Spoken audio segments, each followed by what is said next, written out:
l'amor che muove il sole e l'altre stelle. L'amor che muove il sole e l'altre stelle.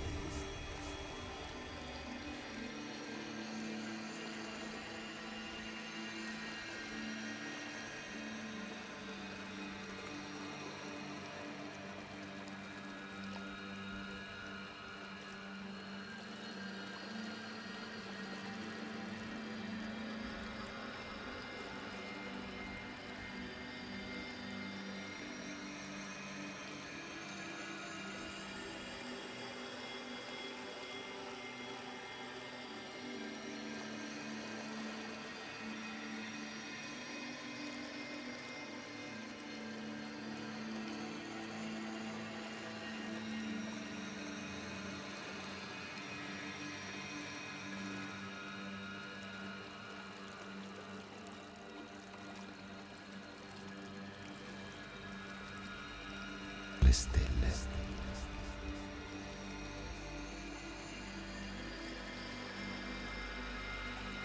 Le stelle.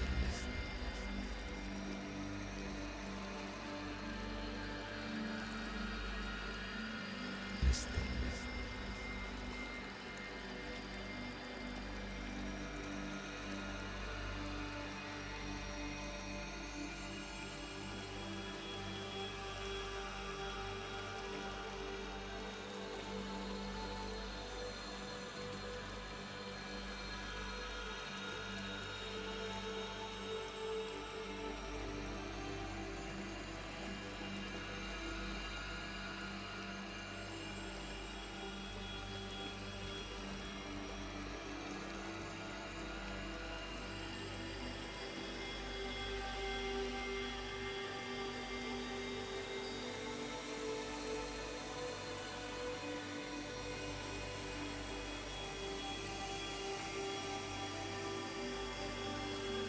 Education Jubilee 25, Costellations of Hope.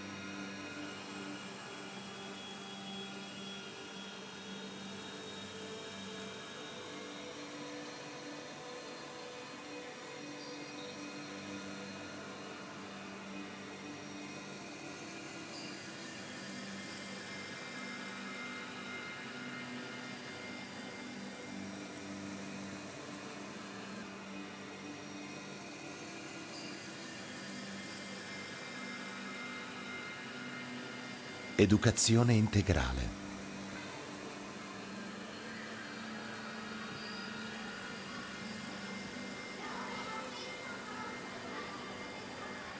Signore e signori, buon pomeriggio. Vi preghiamo di prendere posto. Ricominceremo tra pochi minuti.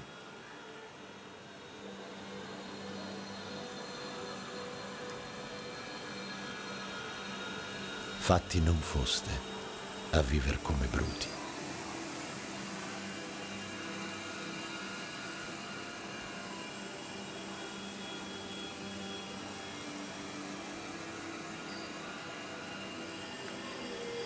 Stelle.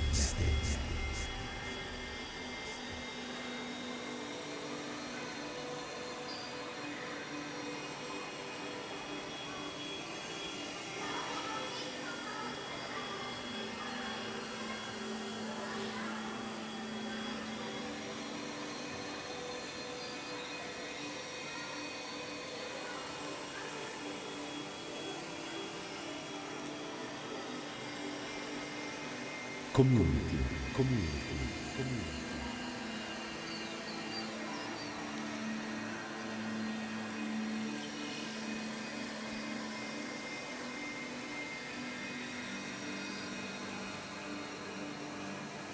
Education Jubilee 25.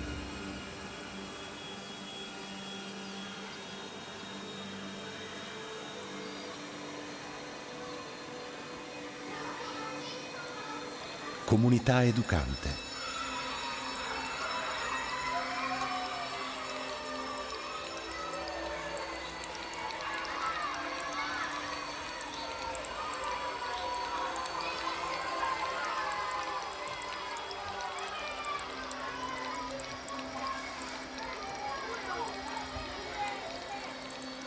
Per i miei prieghi ti chiudo le mani.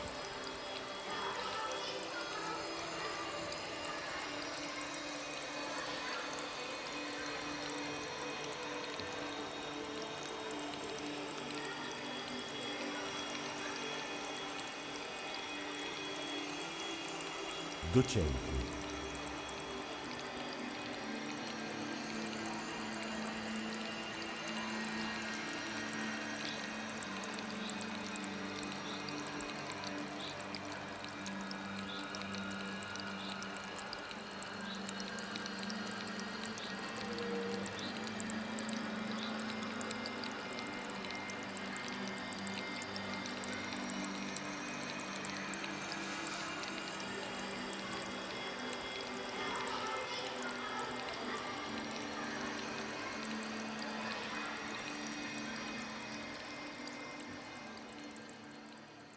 Education.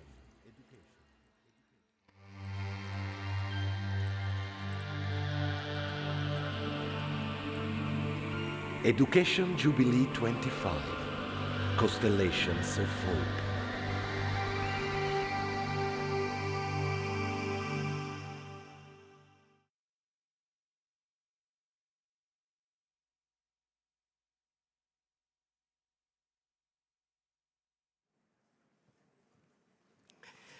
Buon pomeriggio a tutti voi. Ben ritrovati a questa sessione pomeridiana del nostro congresso. L'ora non è delle più facili, ma la nostra volontà è ferma, quindi sarà certamente una bella esperienza. Prima di entrare nel merito dei nostri argomenti, ricordo ancora una volta che potete scaricare la traduzione degli interventi. Ogni relatore parlerà nella propria lingua madre e sul sito www.dice.va è possibile scaricare la traduzione degli interventi che verranno fatti. The speakers will speak in their mother language. You can download the translation in the website of the Dicastero dce.va. Oggi pomeriggio la nostra sessione è dedicata a un tema molto importante, che è quello di educare alla speranza in tempi fragili. Prima di tutto mi presento, io sono Don Andrea Bozzolo, sono un salesiano di Don Bosco, sono rettore della Pontificia Università Salesiana e sono qui rappresentando la CUIPRO, cioè la conferenza dei rettori e presidi delle università e delle istituzioni accademiche pontificie romane, la CUIPRO.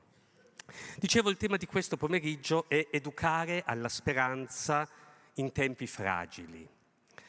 Si tratta di un tema molto importante, delicato, direi anche complesso.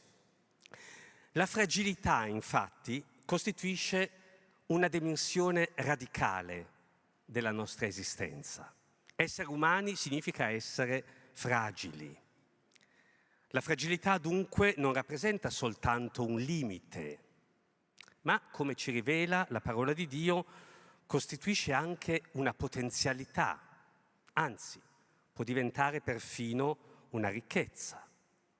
Fragility is in fact a radical dimension of human existence.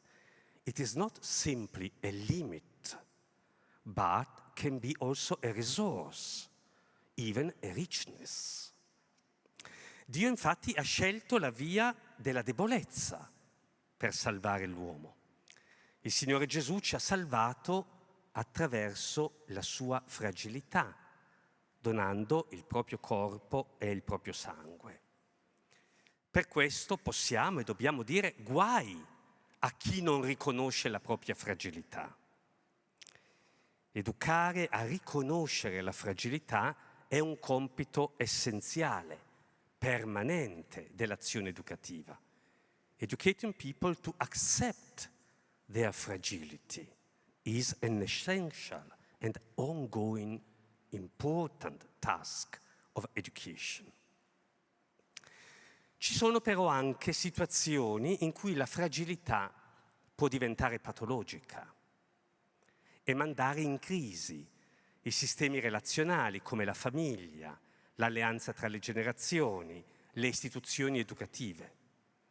Possono così subentrare forme di disgregazione, emarginazione, disturbi psicologici. In questi casi, più che mai, la comunità educativa è chiamata a trasmettere un messaggio di speranza. E queste sono le 3 parole che si intrecceranno in questo pomeriggio. La fragilità, la speranza, l'educazione. Dentro la fragilità e non solo al di là di essa, si può incontrare colui che dà senso alla nostra vita e così sperimentare la salvezza. Within fragility and not only beyond it, we can encounter the one who gives meaning to life and thus we can experience salvation. Di questo parleremo oggi pomeriggio con gli illustri relatori che ci onorano con la loro presenza e che ora invito a salire sul palco. Prima di tutto, Father Gary McCloskey. Accogliamo con un applauso. Father James Keenan. Prego.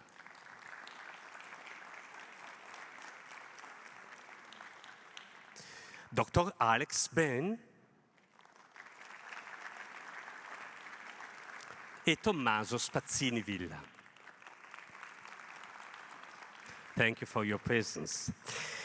Allora il loro sguardo sul nostro tema sarà veramente interdisciplinare, sarà uno sguardo che attraversa questa complessità da diverse prospettive. Father Gary McCloskey è un pedagogista, è esperto di spiritualità agostiniana, poi abbiamo un teologo morale, Father James, abbiamo uno psicologo esperto di salute mentale, il dottor Ben, e poi un artista. E sarà molto interessante vedere come le loro prospettive si incrociano. Diamo subito a loro la parola. Father Gary, it's your turn. Faccio una presentazione. Father Gary is an intercultural and multi-generational educator and leader whose work centers on Augustinian pedagogy and spirituality. His areas of specialization include instructional technology, social justice, and geriatric care. Drawing on the spirituality and values of St. Augustine, Father McCloskey applies a person-centered approach to education and ministry. The floor is yours. Thank you.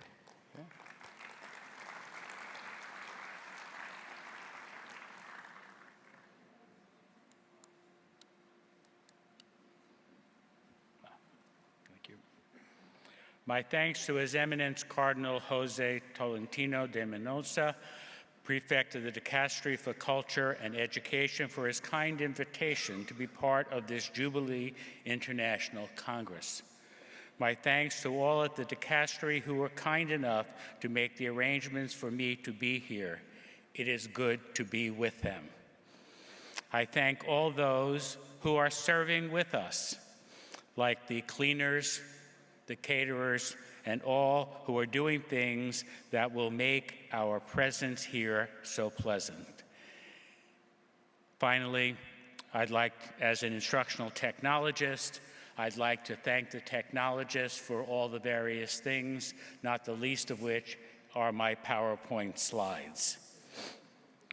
May I learn from all of them more than I can share with you.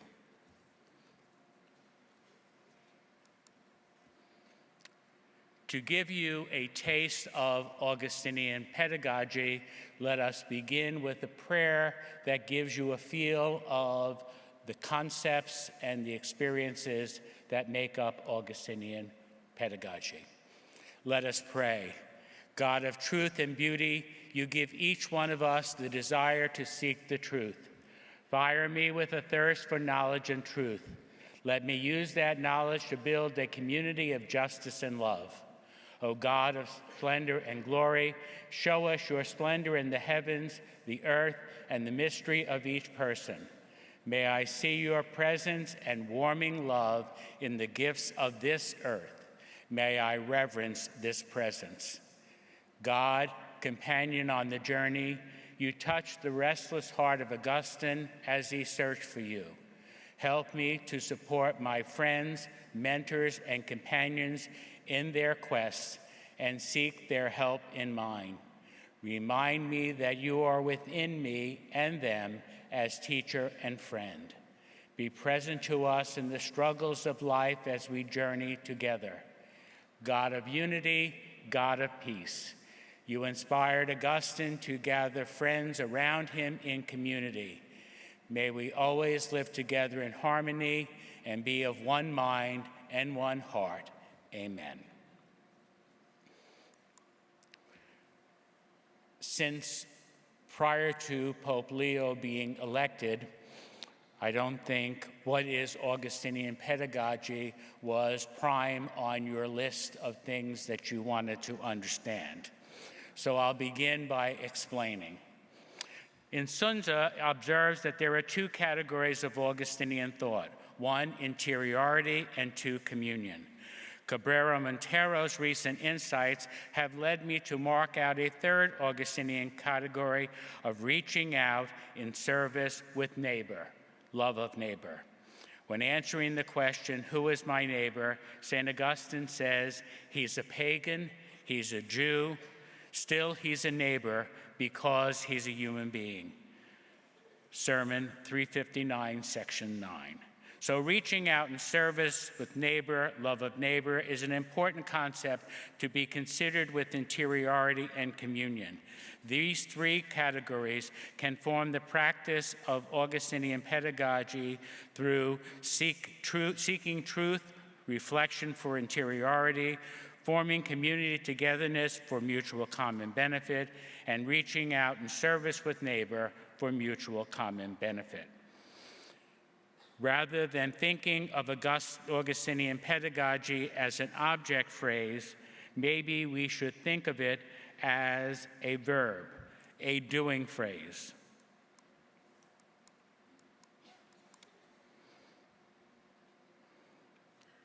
And then we do that with an action rather than object commodity focus. We look at relationship, specifically the reciprocity we find in St. Augustine. The three Augustinian categories serve as actions: seeking, forming, and reaching out, which frame education as a journey with Augustinian restlessness and can give us hope to move forward with co-learners facing our changing cultural context. The term reflection is in line with the development of personal interiority, seeking truth, related to the value of veritas, as described by St. Augustine in Homily 17 on the Gospel of John, section 8. When reflection is utilized as a less religiously specific description of interiority, it is more easily applied across the curriculum. Likewise, forming community togetherness for mutual common benefit, related to the value of unitas, is in line with the communion of persons, not machines, described by St. Augustine in Sermon 340, section 1, and is a less religiously specific description of communion. Further, reaching out in service with neighbor for mutual common benefit, related to the value of caritas, is in line with the communion found in Sermon 340, section 1, and the importance of love of neighbor that St. Augustine posits in Homily 17 on the Gospel of John, section 8, and is a less religiously specific description of this type of communion.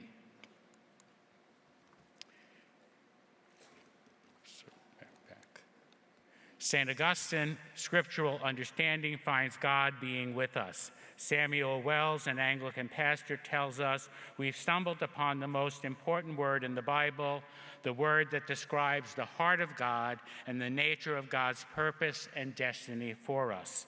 And that word is with. The crucial importance that serving with others has for St. Augustine is the basis for serving for others, as well as gives us hope in a changing cultural context. Also, the starting focus on serving with others functions as a characteristic that distinguishes Augustinian pedagogy from other pedagogies, such as Ignatian pedagogy. Let us now turn to mutual common benefit as preparing learners for communion.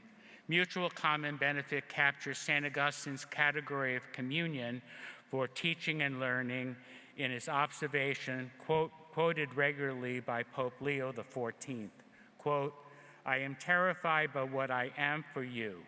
I am given comfort by what I am with you. For I am a bishop with you, and after all, you and I are Christians. First in the name of the office undertaken, the second in the name of grace. That one means danger, this one salvation. Finally, as if in an open sea, I am being tossed about by the stormy activity involved in that one. But as I recall by whose blood I have been redeemed, I enter a safe harbor in the tranquil recollection of this one. And thus, while toiling away at my proper office, I take my rest in the marvelous benefit conferred on us all in common." End quote. Sermon 340, Section 1. The primary focus on serving with others must involve a reciprocal love, which DuPont aptly terms constructive reciprocity and fruitful interaction. Von Wawel tells us that for St. Augustine, the essence of friendship is love, reciprocal love based on the sharing of the same commitment.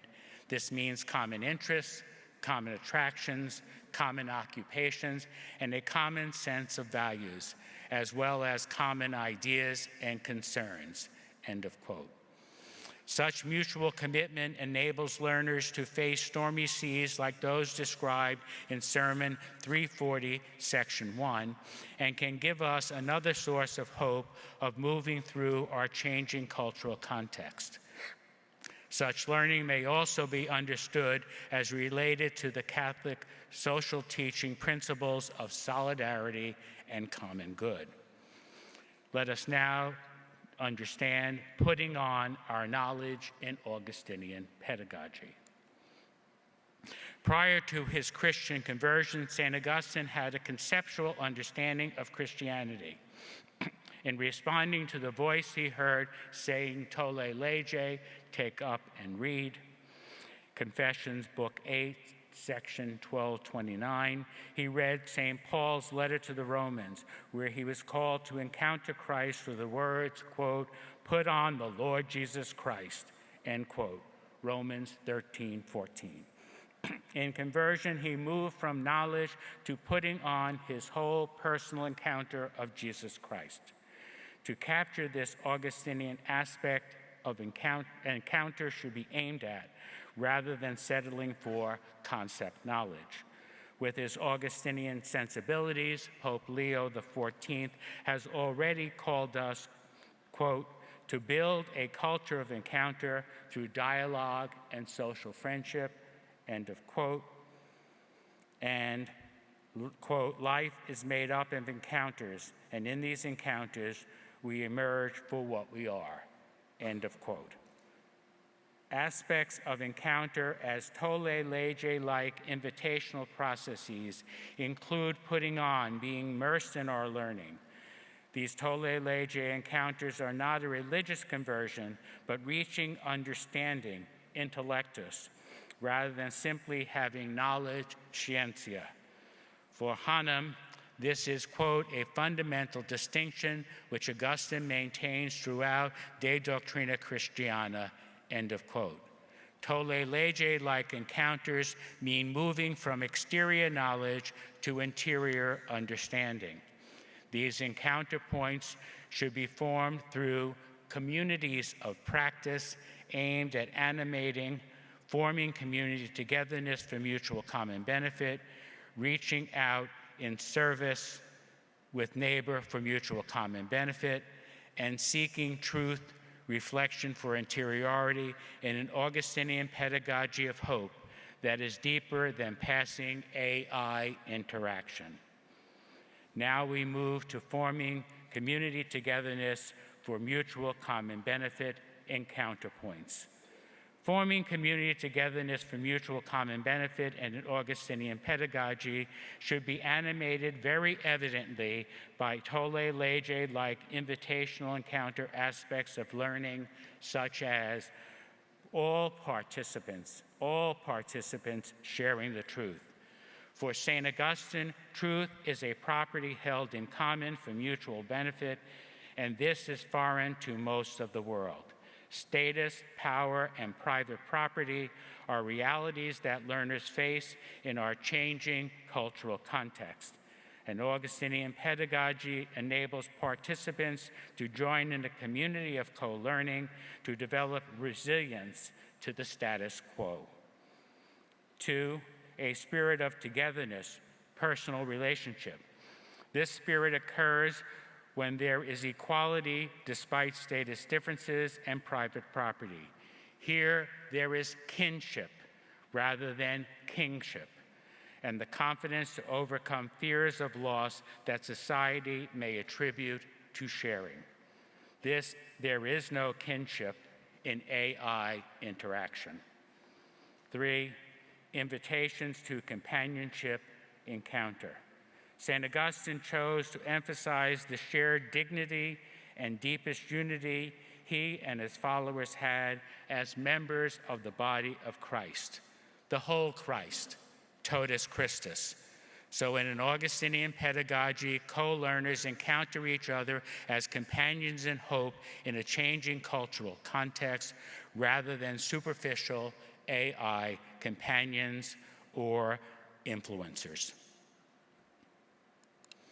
Likewise, reaching out in service with neighbor for mutual benefit in Augustinian pedagogy should be animated very evidently by tolle lege-like invitational encounter aspects of learning, such as 1, service through immersion to avoid volunteerism, voluntourism, and the savior complex. True service in an Augustinian pedagogy only occurs when we are serving with others and recognizing that we are on pilgrimages, journeys together, which transform us and the people we serve with. Because of estrangement, we need to work our way toward others and embrace differences by not imposing our power, language, or culture. This is deep personal transformation, not paper-thin AI information. 2, service with mutual support of one another and bearing one another's burdens. Augustinian pedagogy should foster mutual support by inviting, mentoring, and modeling for mutual common benefit. The compassion of bearing each other's burdens aligns with the hopes of those being excluded, eliminates marginalization wherever it occurs, and can give hope in a depersonalized AI world. In seeking truth, reflection for interiority, the encounter points are actions of learning with others. When we share what we have learned for others, we need to know that that is not enough. St. Augustine observes, always be thinking the whole time that one must love God and neighbor, God with the whole heart, with the whole soul, and with the whole mind, and one's neighbor as oneself. Always think about them, reflect on them, observe them, practice them, fulfill them. Homily 17 on the Gospel of John, section 8. Seeking truth, reflection for interiority also has tolle lege-like invitational encounter processes very evidently animating aspects of learning, such as 1, seeking the truth. Faced with facts, we need to make an Augustinian move from the truth of authority, truth from the power of expertise, to the authority of truth, where one's voice comes from seeking the truth and then sharing it. This real seeking and sharing with co-learners is not an AI phantasm. Creative Augustinian-style learners should be treasure hunters, seeking true rest in their restlessness. In seeking for truth, we should, quote, seek as people who are going to find, and so find as people who are going to go on seeking, end quote.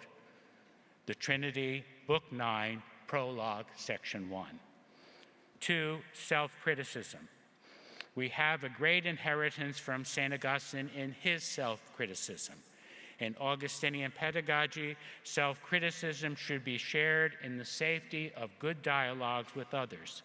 St. Augustine's dialogues, particularly his soliloquies, model dialoguing for self-criticism in search for greater authenticity. The healthy skepticism in his dialogue contra academicos also contributes to understanding authentic self-criticism and is beyond AI, which responds in ways that are not self-critical. 3, development. In Sun Tzu finds in St. Augustine an Augustinian process of personal development involving know yourself. Quote, may I know myself, may I know you, end of quote. Soliloquies, Book 2, Section 1:1. Accept yourself. Quote, let us confess how imperfect we are in order to deserve to be made perfect, end quote. Sermon 142, Section 14. Surpass yourself. Always be dissatisfied with what you are, always add some more, always forge ahead. Sermon 169, Section 18. An Augustinian pedagogy aims towards transformation of souls. That is, it is metanoetic. Practitioners should utilize reflective, maieutic, Socratic-like questioning, like St. Augustine did, in order to serve as midwives, facilitating reflection in the face of cultural change. 4, harnessing the power of humility. For St. Augustine, quote, to reach and to gain the truth, the first way is humility, the second way is humility, the third way is humility. And as often as you ask, I would say this.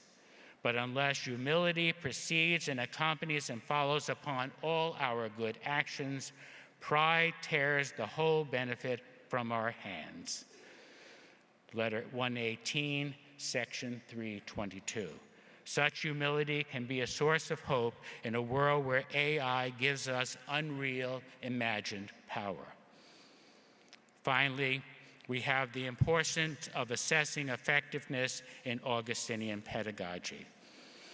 Assessment of any pedagogy is important, and the practitioners of an Augustinian pedagogy should remember St. Augustine's observation that we should reflect on, assess how well we are doing in being together on pilgrimage. Quote, it is a task of Christians daily to make progress to God and always to rejoice in God or his gifts.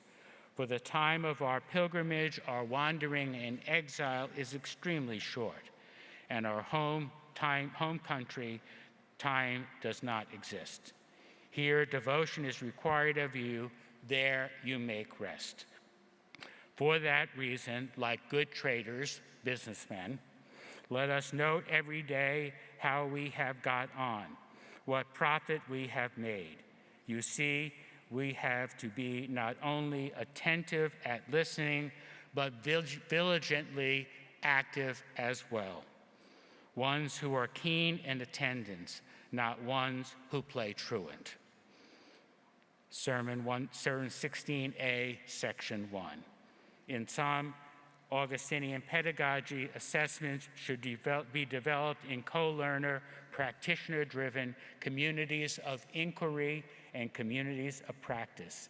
In these assessments, we should check not only for information, but more importantly, for the presence of hope to support the personal resilience of co-learners that is so desperately needed in the changing cultural context of our AI-driven world.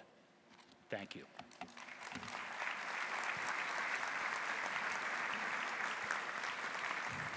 Thank you, Father McCloskey. Thank you very much. You guided us in the richness of Augustinian pedagogy. Ci ha guidato, Father McCloskey, nella comprensione di come la ricchezza della riflessione agostiniana possa tradursi veramente in principi pedagogici.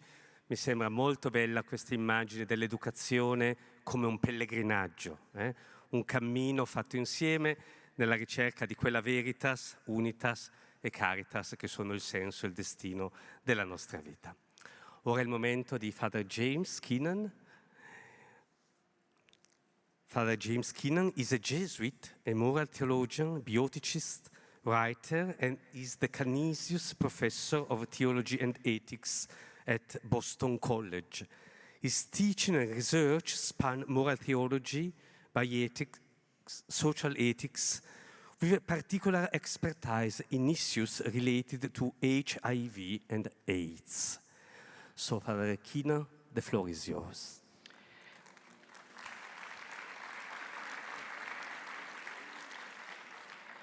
I am grateful to Cardinal José Tolentino de Mendonça for his invitation and to Carlo Maria Piovani e Paul Tai for their friendship and support. I want to address the matter of educating for hope in a time of fragility as a faculty member. I speak as one who has taught for 38 years in 7 different universities in New York, Cambridge, Boston, Manila, Bangalore, Pune, and here in Rome. I want to be specific and practical in what I say. I also want to be able to see you. I can't see you with my reading glasses. I proceed through several different steps. I start with an enduring experience of self-doubt about my teaching, and then a decision to rethink how I teach theological ethics. Here I learn to teach my students not only what they need to know, but also that they need to learn to act on what they know. And from this, they need to learn to act both vulnerably and collectively. These 2 modes of acting, vulnerably and collectively, will be key insights during these 15 minutes. Then in the remaining time, I propose that faculty shed their role as the singular educator in the classroom.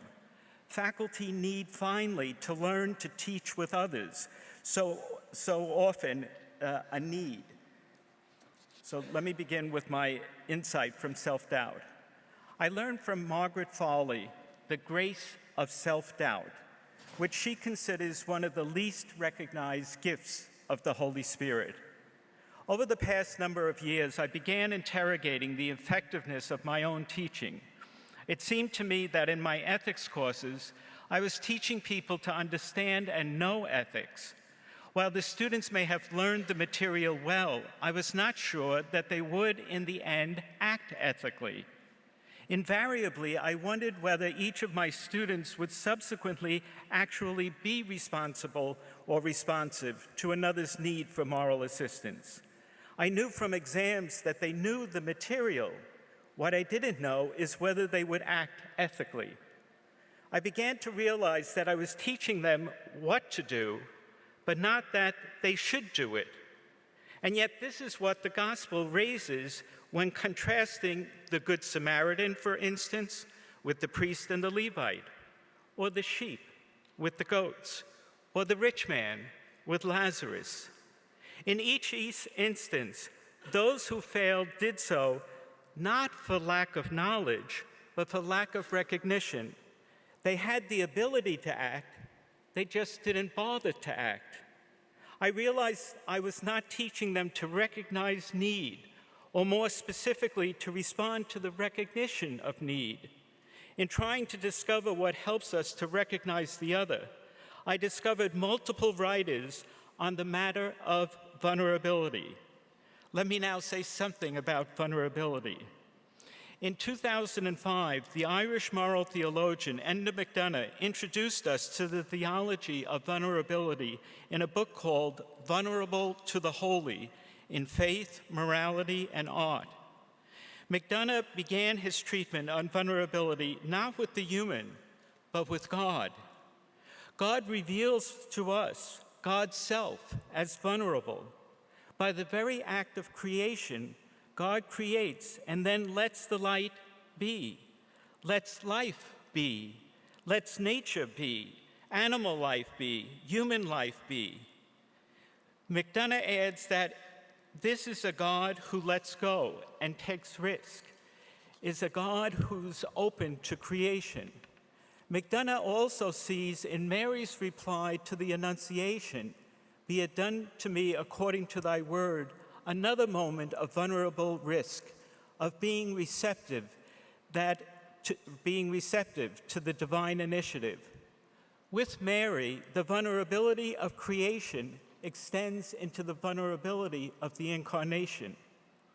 Implicit in this, then, is the assumption that if God is vulnerable, then we in God's image are vulnerable. Similarities to McDonough's claims can be found in other theologians' writings. The Jewish theologian Abraham Heschel used sympathy in his work on prophets and captures the vulnerability that the prophets tangibly breathed. Heschel writes, "An analysis of prophetic utterances shows that the fundamental experience of the prophet is a fellowship with the feelings of God, a sympathy with the divine pathos.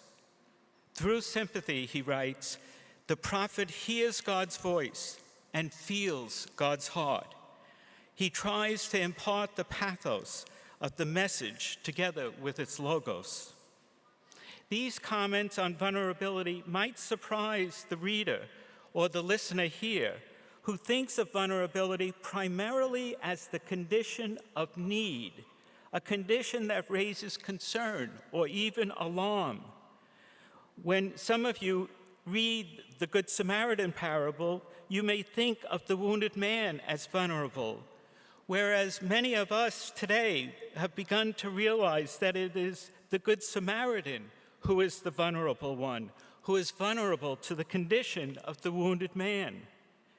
This inversion of vulnerability follows the fundamental inversion of the parable itself, that is, the change in identifying the neighbor. At the beginning of the parable, in answering the question, "Who is my neighbor?" we think that the answer to the question, "Who is my neighbor?" is the wounded man in need. But by the end of the parable, we agree with the scribe that the neighbor is the one who shows mercy.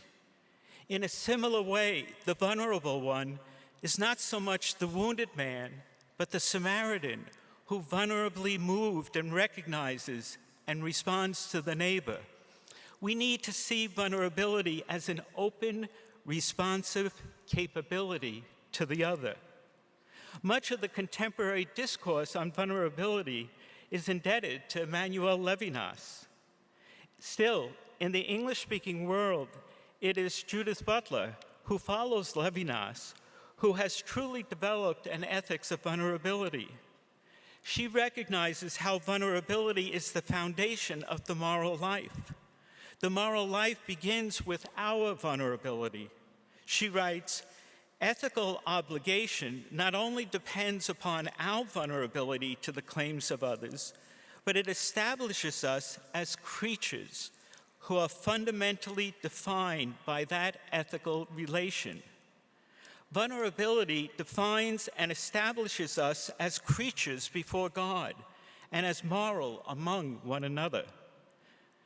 Butler emphasizes how foundational vulnerability is. She writes, "This ethical relation is not a virtue that I have or exercise. It is prior to any individual sense of self. It is not as discrete individuals that we honor this ethical relation. I am already bound to you, and this is what it means to be the self I am, receptive to you in ways that I cannot fully predict or control." Vulnerability is our being already bound ontologically to one another. It is our nature. It is the condition for the possibility of our responding, of our being ethical. Butler writes again, "You call upon me for help, and I answer. But But if I answer, it was only because I was already answerable.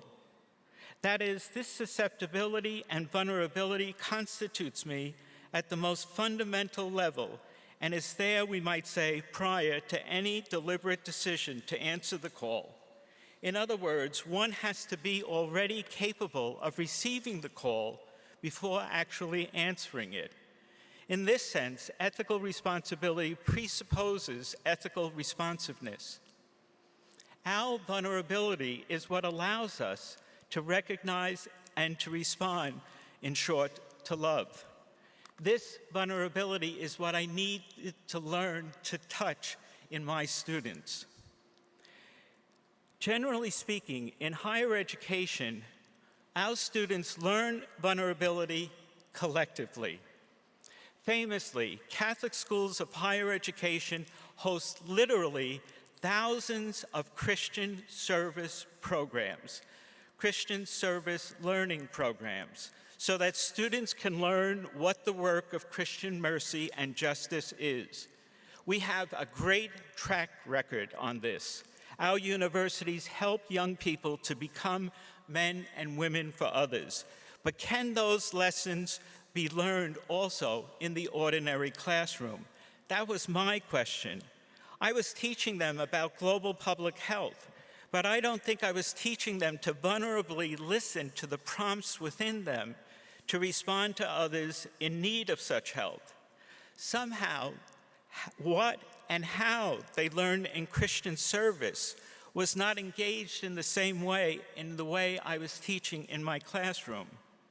Still, as in other universities in the United States, in the Jesuit university where I teach, Boston College, we have a variety of other courses specifically designed for students to learn how to accompany the work of justice and mercy with the writings of Scripture, the works of philosophers and theologians.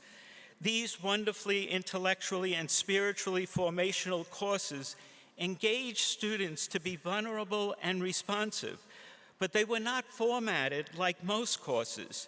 You cannot simply give lectures in these courses.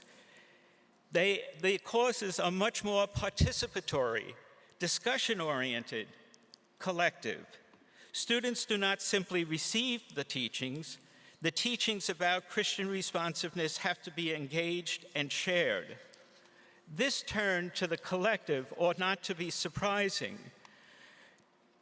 Indeed, most times we do not learn vulnerability on our own, but in a collective. We learn it with others, in a servants program, or with others in a classroom that comes collectively to terms with why the works of mercy and justice are so urgent and true. In my course on bioethics, however, I was just relaying, as most faculty do, the research and the data. I was teaching global public health, but I wasn't engaging them to do the work. I found, however, a difference when I was no longer the singular professor. When I team taught, a different dynamic developed in the classroom. The students perceived a different dynamic. My first time team teaching happened about 25 years ago. A colleague of mine, Father Dan Harrington, invited me to teach a course called Jesus and Virtue Ethics. Wanting to teach a course on the ethics that arise from the Synoptic Gospels, he invited me, a junior faculty member, if I could team teach with him. Yes, I said. We designed that first class would be on the kingdom of God, the second on discipleship, the third on the Sermon on the Mount, and so forth. Harrington taught, as a biblical theologian, the biblical claims on the kingdom, and I taught the moral ones. Then he taught the biblical claims on discipleship, and I taught the ethical ones, and so forth. When students asked questions, they saw how differently we responded to their questions. They saw, too, that we had questions for one another as well. Imagine that, a faculty member publicly questioning another faculty member. They saw an entirely different pedagogy unfold with two different teachers with two different competency in the same classroom.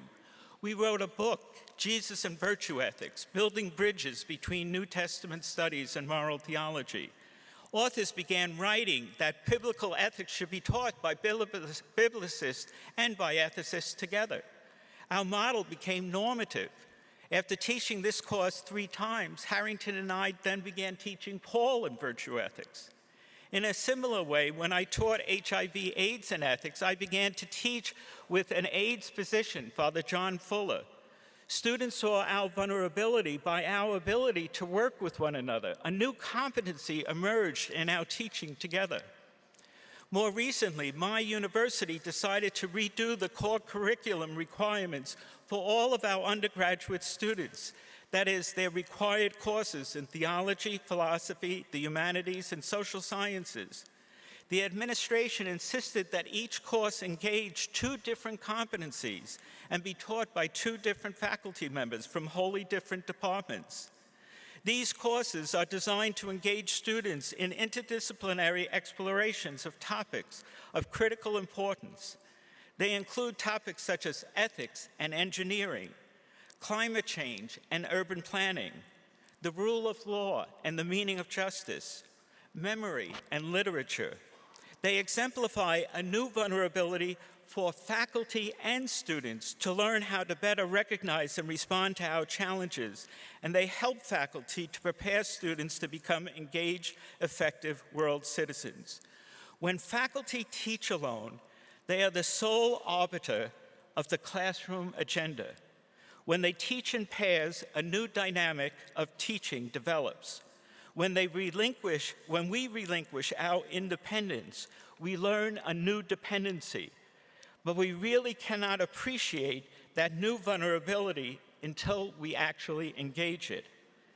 Pope Leo, in fact, brought this up this week in his Drawing New Maps of Hope, in which he suggested that we needed fewer chairs for faculty and a table around which they could sit and talk to one another. When faculty teach alone, in conclusion, if we really want to be witnesses to hope, then let us look to hope's vulnerable roots and to our collective call to be together educators. By working together, let us learn to teach our students to go and do likewise.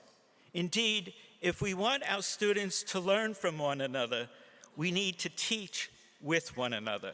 Thank you.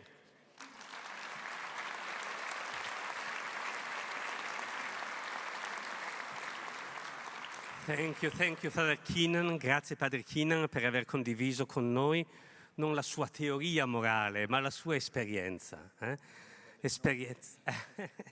Esperienza di scoprire la vulnerabilità come una dimensione antropologica fondamentale e da questa trasformarla addirittura in una pedagogia non solo personale, individuale, ma una pedagogia di gruppo, una pedagogia condivisa, che veramente fa scoprire la vulnerabilità come la risorsa fondamentale della nostra vita, vincendo la grande tentazione che tutti abbiamo di cercare una perfezione idealizzata, astratta, scappando dai limiti che abbiamo, che invece possono essere la nostra risorsa. Grazie mille.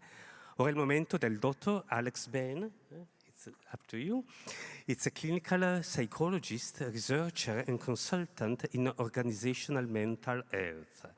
Professor at the School of Psychology at the Pontificia Universidad Católica de Chile, where he also serves as a director and principal researcher at Millennium Institute for Depression and Personality Research.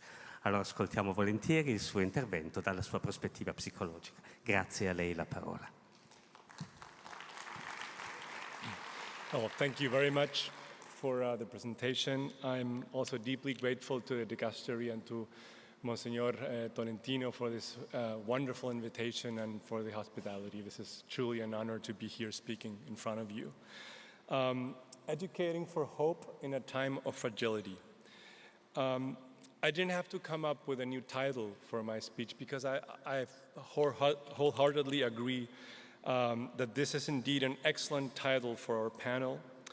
And this is really a deep tension between two basic human dimensions.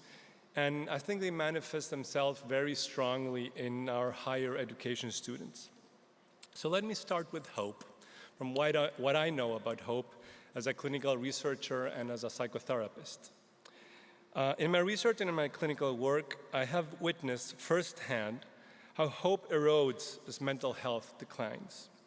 Hope fades in our depressed patients, swallowed by the catastrophic predictions about the future, a diminished sense of self-worth, and the dull exhaustion of a life stripped of self-efficacy and joy. Hope feels impossible for our anxious patients, whose minds are trapped in loops of fear, anticipating danger, illness, or loss, unable to rest in the present. Hope is exiled from the inner world of trauma survivors, because fear and hope cannot coexist. Traumatic stress binds people to their traumatic past, forcing them to relive moments of abuse, neglect, war, displacement, humanitarian trauma. Even in those fleeting instants of euphoria brought by alcohol or drugs, hope does not return. Those moments are not its rebirth, but its disguise. In its deepest forms, lack of hope and despair can give rise to suicidal thoughts, the ultimate expression of a life in which the future no longer seems unmanageable. Thus, our societies, our institutions, must ensure that hope endures as a part of the human condition. We must protect it, defend it, preserve it, nurture it. Education has always been one of humanity's most powerful instruments of hope. Since the Enlightenment, it has carried the promise that through learning, reason, and critical reflection, human beings could rise above ignorance, oppression, and adversity. It offered not only knowledge, but the belief that the world could be improved, that individuals transform their own lives, and in doing so, contribute to the progress of society.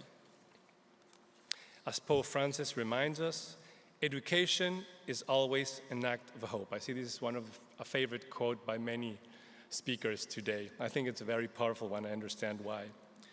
It is an act of faith in human potential, in the possibility of renewal, and in the capacity of every generation to build upon what the previous one could only begin to dream. At this point, I must address the problem of fragility. International evidence suggests that the relationship between education and hope is in crisis. For many students, learning no longer feels like a promise of transformation, but a source of exhaustion and uncertainty. They believe that effort and study will lead to a meaningful and secure future once the moral foundation of education is weakening. When students no longer trust that education can deliver opportunity, belonging, or purpose, the very act of learning loses its vitality. What was meant to inspire hope is increasingly experienced as pressure, competition, and fear of failure. In our studies in Chile, the strongest predictor of adverse mental health outcomes in community college students is a low self-esteem. The decline of hope in education is not confined to one region. It is a global phenomenon revealing a crisis of faith in education as a pathway to a better future. This is particularly visible in higher education. Indeed, education has long been one of our most powerful tools for instilling hope. Yet today, this very space that was meant to cultivate hope, our schools, our universities, is where we see fragility most clearly emerging. Across many countries, universities are being transformed, sometimes silently, sometimes urgently, into spaces that increasingly resemble mental health clinics. Faculty, tutors, administrators who were once focused on fostering intellectual growth now find themselves responding to emotional distress, crisis, emergencies. What if I miss a sign? What if my student does not come back the next day? Educators struggle to balance their academic mission with an expanding duty of care. This transformation is not occurring in isolation. It actually reflects the collapse of already overburdened public mental health systems, which can no longer meet the growing demand for psychological and psychiatric support. As these major systems falter, educational institutions are left to absorb the human consequences, becoming by necessity the front line of mental health care for an entire generation. higher education institutions are fundamentally ill-equipped to meet this challenge. What are we to do about this erosion of hope and growing fragility we see among our students? Are our universities and community colleges part of the problem, contributing through stress, for example, to the decline of mental health? Or can they serve as a buffer, institutions capable of counterbalancing broader social crises and filling gaps left by failing mental health systems? Perhaps they are or must become an essential part of the solution to this mental health crisis, deepened by the pandemic, but long in the making. This is a question that has guided much of our research at the Pontificia Universidad Católica de Chile and at the Millennium Institute for Research in Depression and Personality, MIDAP, our government-funded mental health center, where we look to understand the emotional lives of students and the institutional conditions that either nurture or erode their capacity for hope. Since 2022, we have worked with a wonderful institution. I would like to say a special thanks to Enrique Rojas, Director of Student Development, who is here with me today, and who's been really an advocate and a leader, allowing us to really work with DUOC and as a laboratory for innovation in higher education mental health. And we have been working with DUOC since 2022. DUOC is the largest institution of higher education in Chile, and we think it's the highest Catholic higher education institution in the world with 108,000 students. I was pretty sure of this statement, but when we learned this morning that ChatGPT cannot really accurately state the number of dead people in Shakespeare plays, I'm not too confident about the statement, but it's 108,000 students, so it's really like a small town. 70% of students at DUOC are the first generation in their families to attend higher education. So this is a really strong commitment to hope. And community college students represent a particularly vulnerable group because these are shorter courses of study, less time to adjust, more psychosocial stressors, more original achievement gaps, and thus a stronger stressor as they enter higher education. So to understand more what was going on with students, we conducted the probably largest survey of mental health in Chile in 2022, the Radiografía del Bienestar, a well-being and mental health survey. This allowed us to get data from 9,000 students. We just completed a few weeks ago the second version and managed to get data from 18,000 students. This is probably one of the largest data sets of higher education mental health that we have globally. What have we found? Nearly 80% of participating students report experiencing significant emotional distress at a clinical level. This is not a representative sample. This is a voluntary study, so it has many self-selection biases where if you invite people to participate in a mental health survey, people that are struggling or that have issues with their mental health are more likely to participate. So it's a biased sample, but it still gives us a photograph of what's going on. More than 10% reports having had suicidal thoughts in the past year. See? These figures mirror global trends, but their meaning goes beyond numbers. They reflect students navigating uncertainty about their future, financial strain, and a pervasive sense of disconnection. Low self-esteem across the board emerges as the strongest predictor of adverse mental health outcomes in our models. This is certainly one of the main sources of fragility, a generation that does not trust itself to be able to be successful in life. In response to these findings, we acted and we developed first an institutional narrative that really integrates well-being and mental health not as a peripheral concern, but as a central tenet of education at DUOC.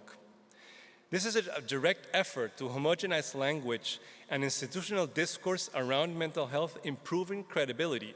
If there's no institutional credibility, students will not use resources and supports. This is a very important problem in mental health. Students do not use available supports. This initiative positions mental health as a pillar of student formation and collective responsibility, making care a cultural value rather than an isolated service. At Duoc, we are people supporting people. This is the main part of this discourse. This is a top-down approach to have a mental health discourse at the institutional level. But we also integrated top-down initiative like the Embajadores of Bienestar y Salud Mental, so ambassadors of well-being and mental health. This is a program inspired by task-shifting principles where the whole community can train in a small course that allows them to understand how mental health works. Thousands have joined the training, creating a vast network of champions who embody and multiply a culture of well-being and care. The training provides transdiagnostic psychoeducation, helping participants recognize signs of distress and use persuasive, recovery-oriented language that reduces stigma and encourages help-seeking. This cultural shift towards care and belonging is beginning to show measurable results. Since 2022, Duoc Institutional Student Experience Survey has included a specific indicator. Duoc supports my psychological or emotional well-being when I need it. In just 3 years, net satisfaction on this item has increased from 31% in 22 to 52% in 25.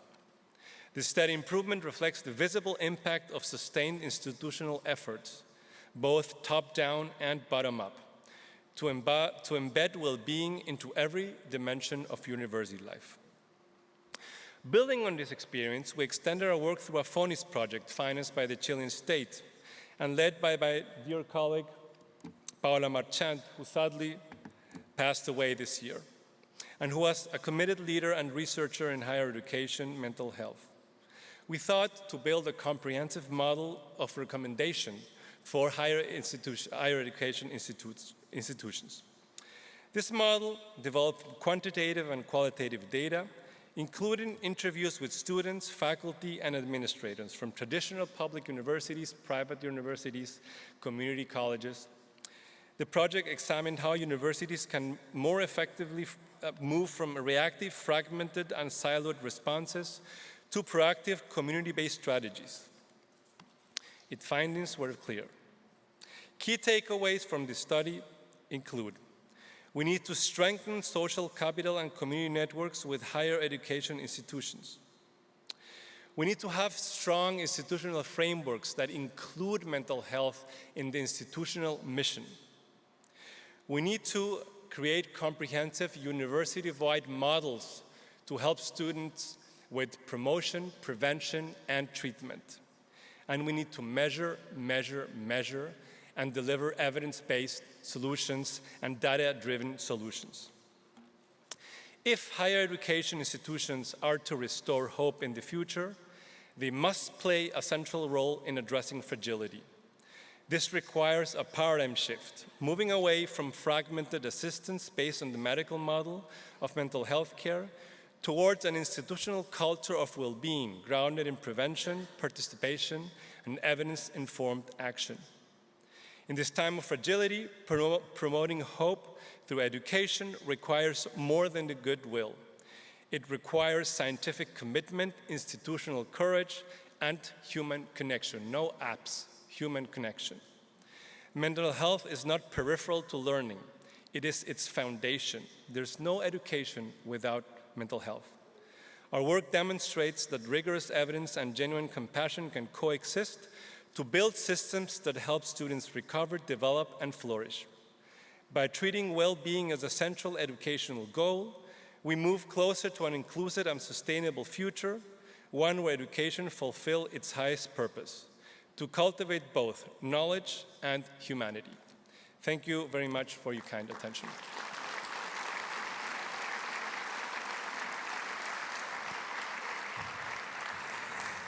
Grazie, dottor Ben, grazie. Molto interessante e penso che l'esperienza che avete fatto e state facendo sia davvero esemplare. quel tema del camminare insieme, l'educazione come un pellegrinaggio in cui ci si prende cura gli uni degli altri, il lavoro sulla propria fragilità, diventa un progetto concreto, no? Che fa capire come lo stile della comunità accademica, lo stile della comunità educativa possa generare ansia, possa far perdere la speranza, possa essere veramente un luogo di rinascita e di crescita nella propria maturazione personale. Grazie mille. E ora diamo la parola a un artista che ringraziamo della sua partecipazione e accogliamo con un applauso.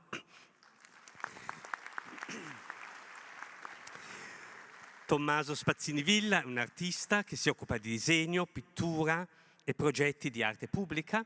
Le sue opere sono state esposte in mostre come Una boccata d'arte a Milano, La fortuna della fragilità a Roma, penso che anche questo titolo abbia qualcosa da dirci, è stato finalista al Premio Cairo e al Talent Prize. I suoi lavori fanno parte di collezioni pubbliche e private, tra cui il Philadelphia Museum of Art, che nel 2019 ha acquistato un'opera della sua serie Ombre. Ascoltiamo molto volentieri quello che un artista con la sua sensibilità ha da dirci su questo tema. Grazie. Buon pomeriggio a tutti, sono molto felice di essere qua. Qualche giorno fa sfogliavo una rivista di poesia del 1963, si chiamava Montaggio e ha avuto solo 5 uscite. E ho letto queste parole, è una poesia di una bambina di 12 anni. Lunedì ci fidanzeremo, martedì ci sposeremo, mercoledì prenderemo casa, giovedì ci ameremo, venerdì la dolcezza e sabato cadremo ammalati, la domenica moriremo e faremo suonare il vecchio campanile della chiesa a morto, din don, din don. Lunedì saliremo al cielo, martedì saremo vicini a Dio, mercoledì ci riposeremo, giovedì ci sistemeremo vicini a Dio, venerdì visita agli antenati, sabato è finita la vita in terra, domenica la vita eterna, din don, din don. Ora, ho letto questa poesia proprio nei giorni in cui stavo preparando questo intervento e pensavo a come costruirlo e soprattutto a quale fosse il significato per me di educare alla mia carriera da studente, ai professori che ho incontrato e ai maestri che forse non ho incontrato. E ora dirò la cosa più banale. Leggendo le sue parole ho pensato a che responsabilità enorme sia educare. In qualche modo lei, questa ragazza, Dani Martin, a 12 anni, è già il frutto di un'educazione. Qualcuno le ha dato le parole per esprimersi, il ritmo e la forma. E con quello lei ha dato corpo alle immagini che aveva dentro. Però nel futuro sarà ancora oggetto di educazione.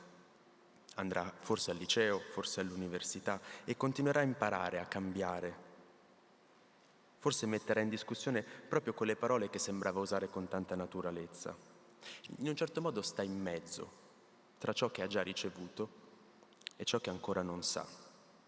Mi sono detto che forse è proprio lì che si riconosce il senso dell'educare, in quel passaggio fragile quando sapere e stupore convivono senza escludersi, quando forma e sguardo stanno crescendo insieme. Perché mi viene da pensare che tutto comincia lì, dal modo in cui si guarda. Lo sguardo non è una tecnica, ma una disponibilità. Restare davanti alle cose senza chiuderle troppo presto, senza paura di non capire.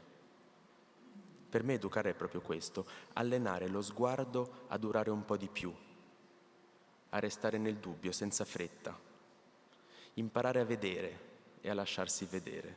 Forse lo sguardo è l'unico luogo dove l'apprendimento e la vita coincidono davvero.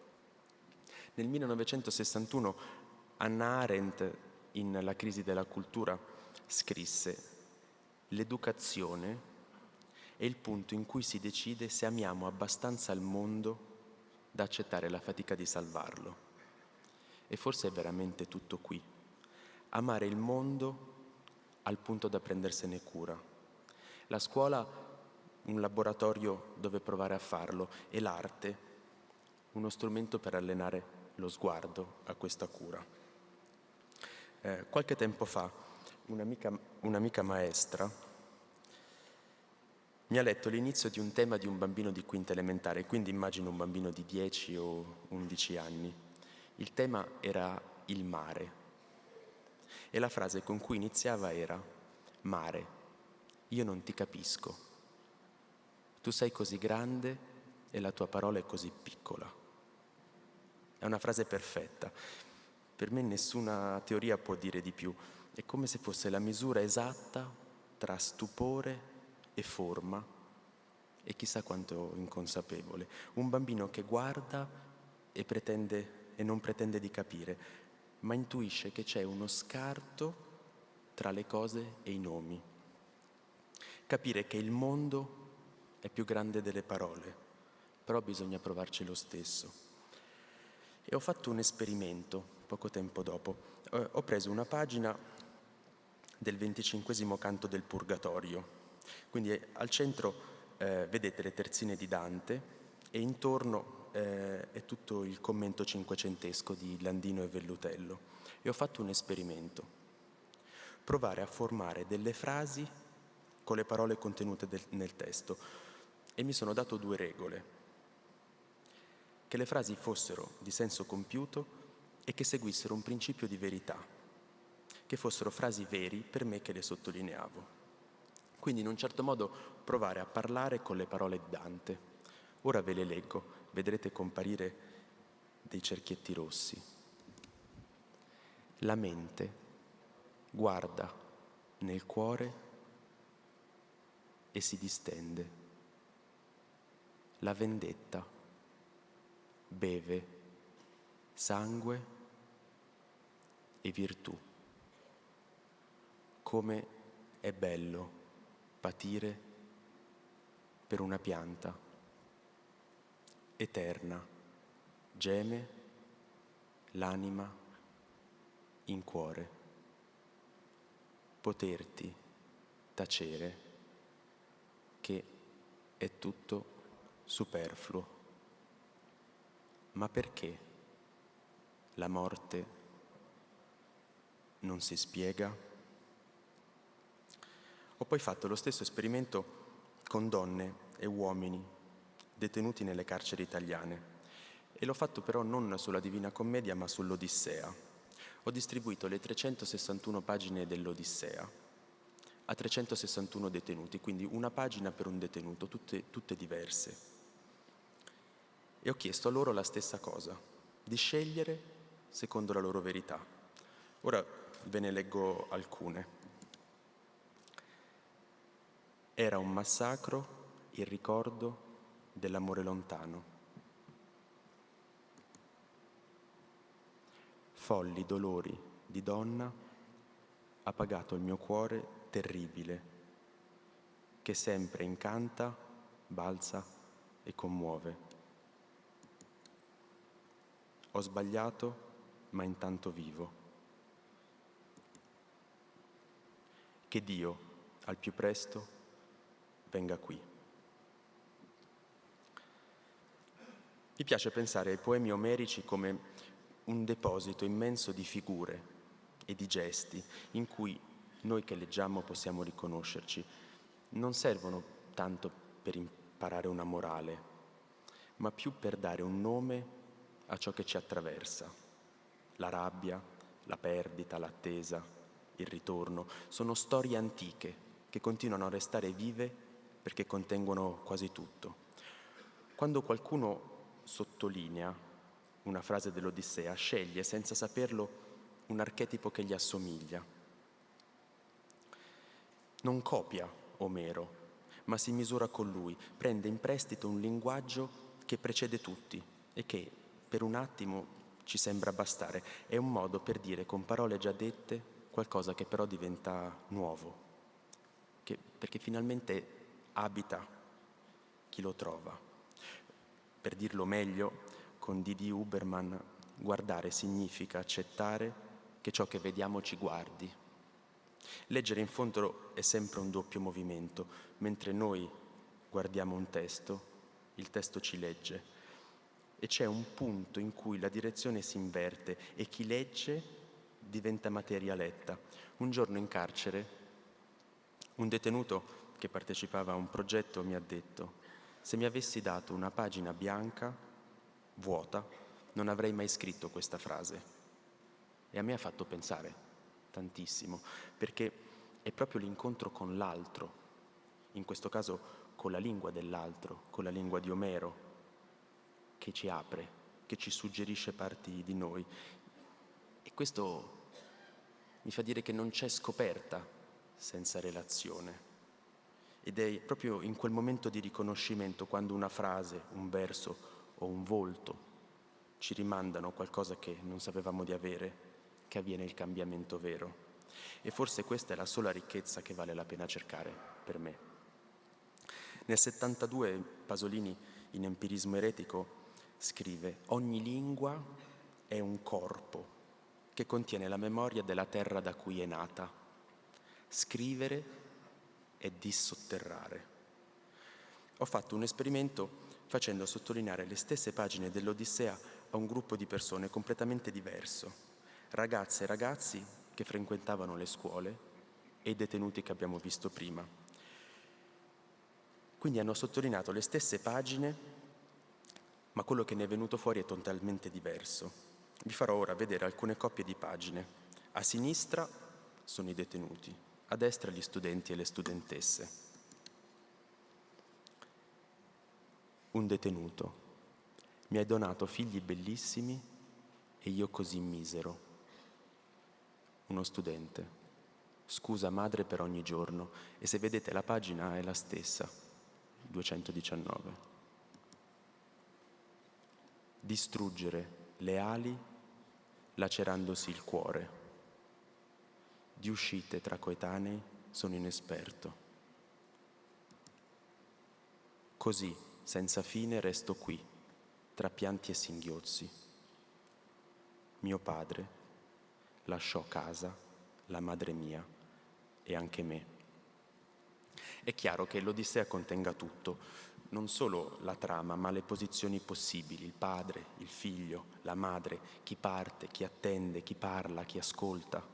Quando leggiamo, scegliamo dal nostro orizzonte, che è unico. Il detenuto sottolinea: mi hai donato figli bellissimi e io così misero. È Odisseo, in quel momento, che parla a Penelope di Telemaco. È il registro del padre marito, è la misura tra dono e mancanza. È il suo orizzonte oggi, quello che vede nella pagina. Lo studente invece che scrive scusa madre per ogni giorno è Telemaco, che parla a Penelope. È il registro del figlio, che chiede parola e perdono. Stessa pagina. Così senza fine resto qua tra pianti singhiozzi. È Odisseo trattenuto da Calipso. Mio padre lasciò casa, la madre mia e anche me. È di nuovo Telemaco che parte per cercare suo padre e lasciare la casa. Forse è questo che i poemi fanno, ci mettono in scena, anche senza saperlo. Ogni volta che li leggiamo prendiamo una parte del padre, del figlio, di chi resta, di chi parte, e per un attimo quella parte ci assomiglia. Odisseo non cambia, ma noi sì. E così le sue frasi si spostano, si accendono in punti diversi. Leggere diventa un modo per misurare dove siamo nel viaggio e da quale voce stiamo parlando. E forse educare serve proprio a questo: imparare a riconoscere la propria voce dentro le parole degli altri. Qualche anno fa ho fatto un lavoro per un castello abbandonato in centro Italia. È un castello fondato intorno all'anno 1000. Per secoli, ma poi lentamente è stato abbandonato. Quando sono andato per la prima volta a fare un sopralluogo era completamente vuoto, era scarnificato ed era bellissimo. Le mura erano ancora solide, ma non c'era più voce, non c'era più vita. e pensavo a quante vite, a quante morti, a quanti amori, risate, litigi si fossero succeduti nei secoli all'interno di quelle mura. Però ora c'era solo una forma, come lo scheletro di un animale appoggiato su una collina.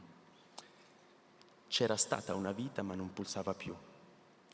E mi chiedevo come entrare in rapporto con quel luogo e non volevo aggiungere un oggetto o qualcosa di estraneo, perché spesso il rischio è in questi progetti proprio di arrivare come un corpo esterno, estraneo. Io volevo cercare un modo per creare un collegamento che fosse vero, qualcosa di molto piccolo ma di reale. E alla fine ho pensato al battito del cuore, cioè quello che ora mi sta battendo forte, e pensando a quanti cuori avessero pulsato nelle mura di quel castello.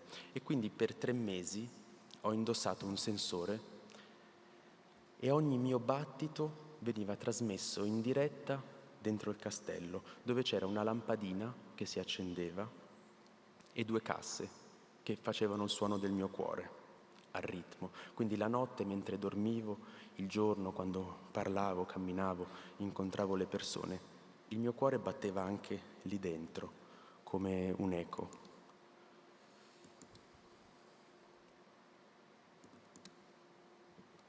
Forse non parte il video.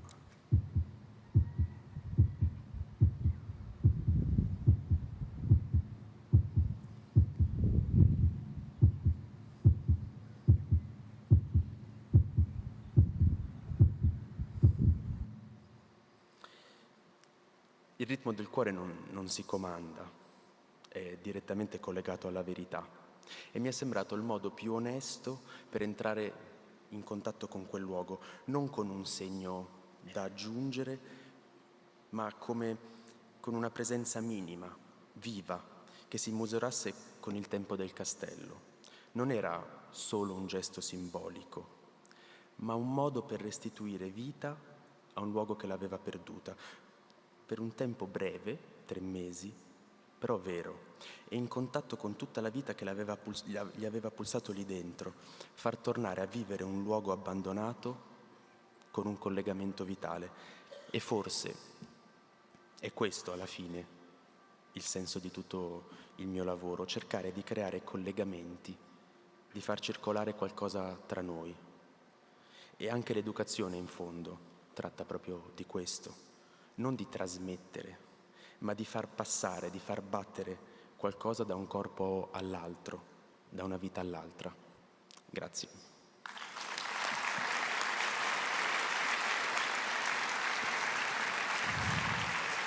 Molte grazie Tommaso Spazzini Villa. Forse gli artisti sono quelli che espongono e condividono la loro vulnerabilità per darci strumenti per riconoscere e lasciarci raggiungere nella nostra. Concludiamo così questa sessione e lasciamo spazio ora a un momento artistico in continuità con quello che abbiamo ascoltato. Ringraziamo ancora Father McCloskey, Father Keenan, il Dottor Ben e Tommaso Spazzini Villa per il loro contributo. Buona continuazione.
Education Jubilee 25, Costellations of Hope.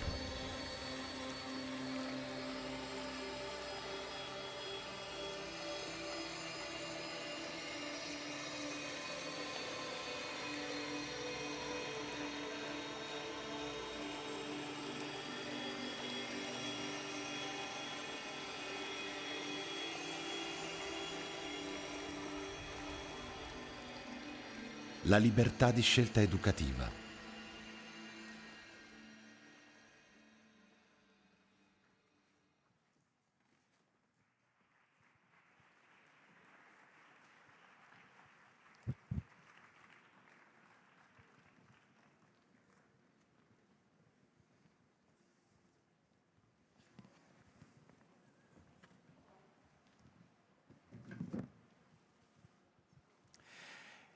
Eminenza Reverendissima, Eccellenze, cari amici, siamo onorati come Pontificio Istituto di Musica Sacra di contribuire 3 pezzi per questo convegno bellissimo. E noi siamo il Pontificio Istituto di Musica Sacra, quindi facciamo musica, ma non da soli. Abbiamo bisogno del vostro sostegno. Il primo pezzo è un saluto alla Madonna del 300 dalla tradizione carmelitana e noi abbiamo bisogno del vostro sostegno con un bordone. Che cos'è un bordone? Vi faccio sentire. La sillaba è Ya. Potete darmi un Ya? Ya, bravissimi, esame di ammissione, ci siamo. E poi abbiamo anche bisogno della quinta. Ya, datemi la quinta. Ya, perfetto. Adesso voi per favore fatemi il basso, quindi la parte di eminenza. Ya. Ja, ja, ja. Salve Mater misericordiae, Mater Dei et Mater veniae, Mater Spei et Mater gratiae, Mater plena sancte laetitiae,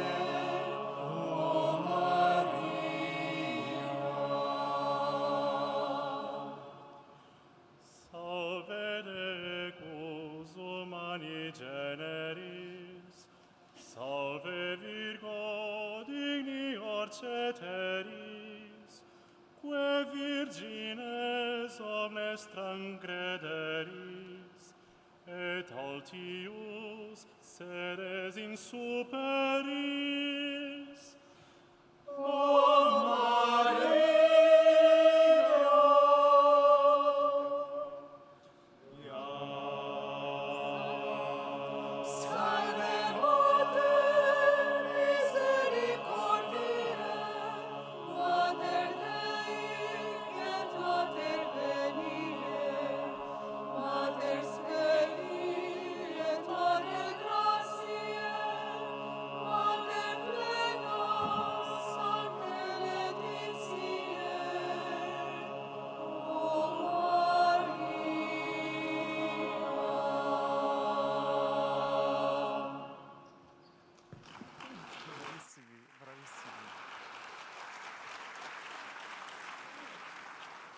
allora, mille grazie del vostro contributo. Credo che la Santa Madre abbia ascoltato il bel bordone.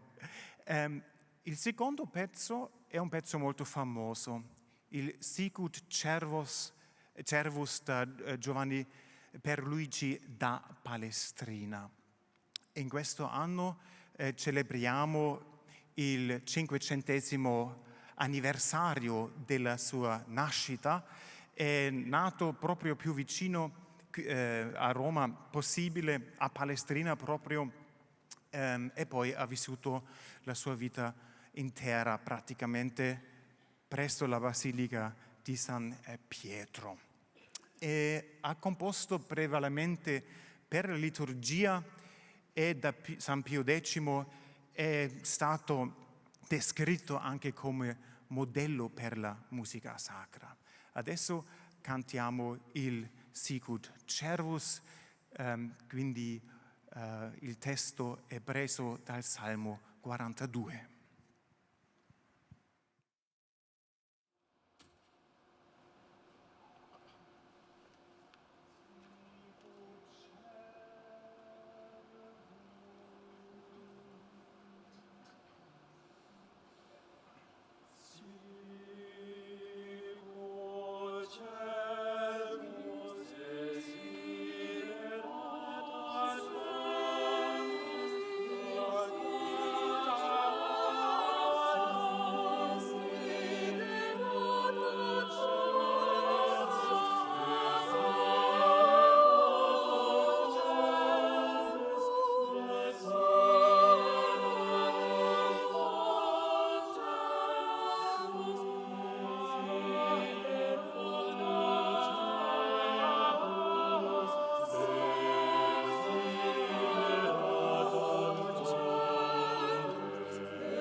Carissimi, vedete 13 allievi da 153, da 43 nazioni. Siamo un istituto anche molto, molto internazionale.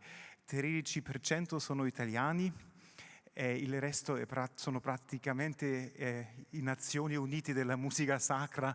Ogni paese manda un componente. L'ultimo pezzo è un pezzo molto famoso e abbiamo di nuovo bisogno del vostro aiuto.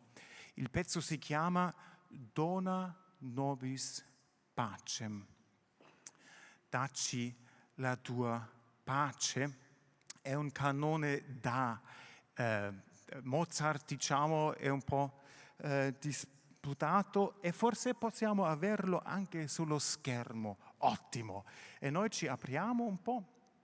Perfetto. Allora, forse conoscete questo pezzo, è molto bello, è una preghiera per la pace e cominciamo con il terzo rigo musicale. Il terzo rigo musicale è un po' difficile.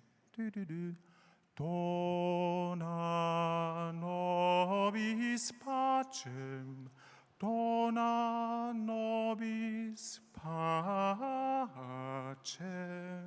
Ce la faremo, ok? 1, 2, 3.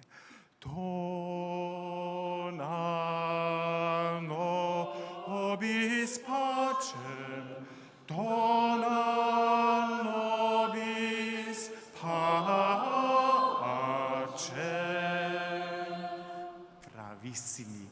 E adesso cantiamo tutta la cosa una volta insieme. Noi vi sosteniamo, quindi non vi lasciamo soli. E poi forse la sala ha, come la Santa Trinità, 3 parti, quindi fate voi la prima voce, la seconda voce in mezzo e poi la terza voce. Noi saremo sempre con voi. Sarà un successo garantito. Ok? Ma all'inizio cantiamolo tutti insieme, una volta unisono.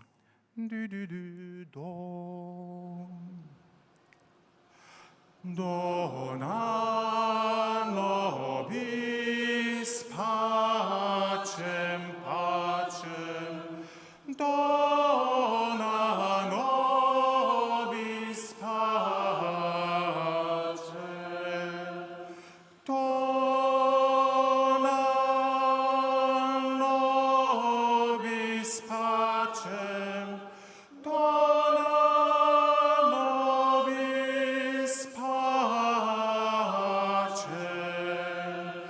dona nobis pacem, dona nobis pacem,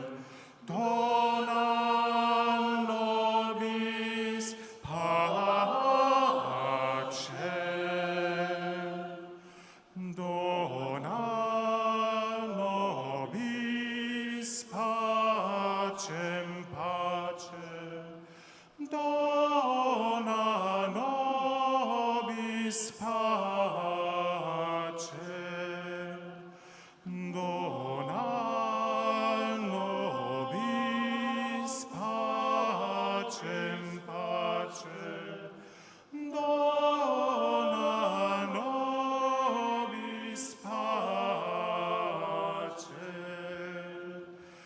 dona nobis pacem, pacem,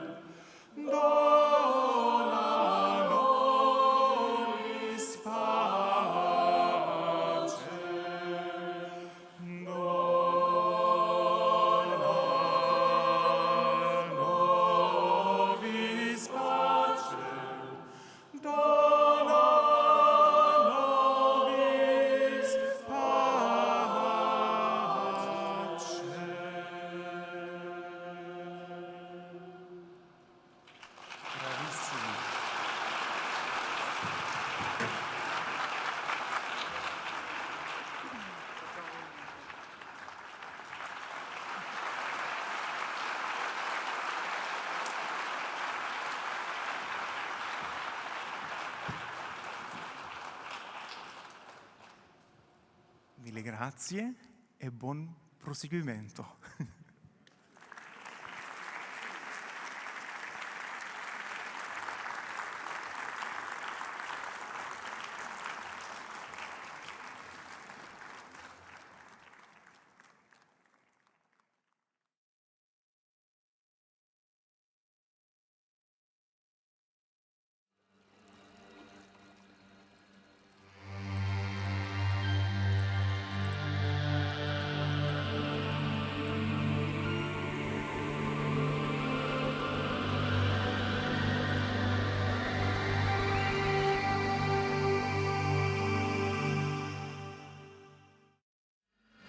Le stelle.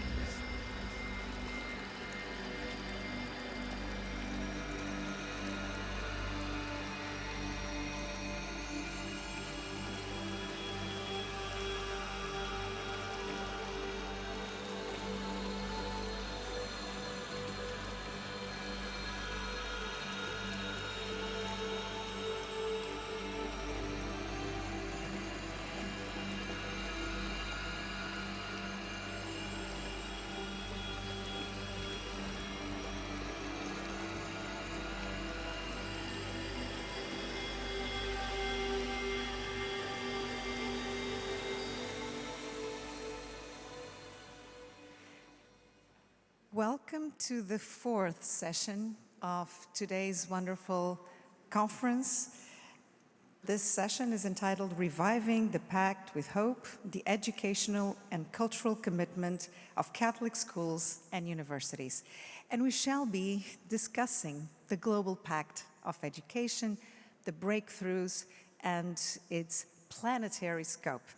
My name is Isabel Capello Gil. I'm the rector of the Catholic University of Portugal, also the president of the Strategic Alliance of Catholic Universities, SACRU, and former president of IFCU, the International Federation of Catholic Universities. And since the speakers may also say some words in their own native language, permito-me cumprimentar todos os participantes de língua portuguesa que estão nesta conferência. Muito bem-vindos.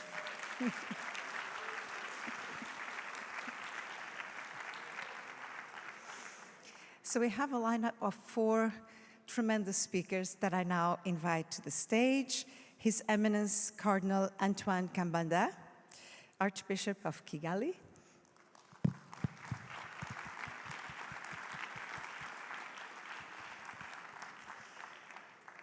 His Eminence Cardinal Mario Poli, Archbishop Emeritus of Buenos Aires.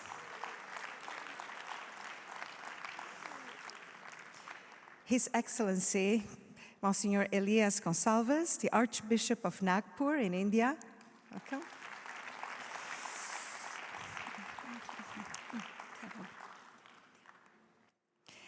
And the 2 faces of the Global Compact, Father Ezio Bono and Karina Rosa, the coordinators of the Global Compact on Education.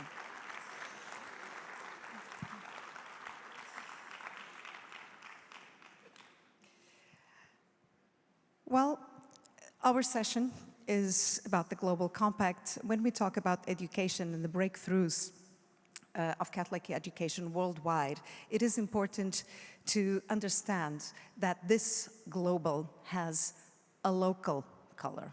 And the contexts under which this operation occurs are different, and they have to be taken, they have been taken into consideration. We've heard from the speakers early in the morning, but we also learned from Pope Leo's apostolic letter, designing new maps of hope, that local contexts, the cultural contexts under which the Catholic schools and universities operate are defining of the work of said institutions.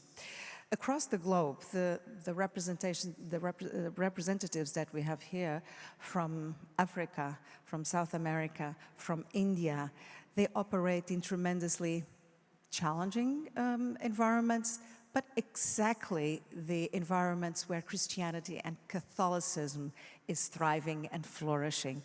We saw that in the presentation of the data early in this conference. I am very honored, proud to present today's speakers. I want to invite first His Eminence Cardinal Antoine Kambanda, Archbishop of Kigali in Rwanda.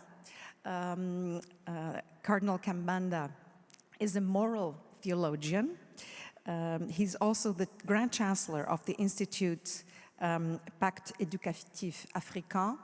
And in his work, he has had a tremendous contribution to acts of reconciliation. He was a prominent member of the Justice and Peace process in Rwanda.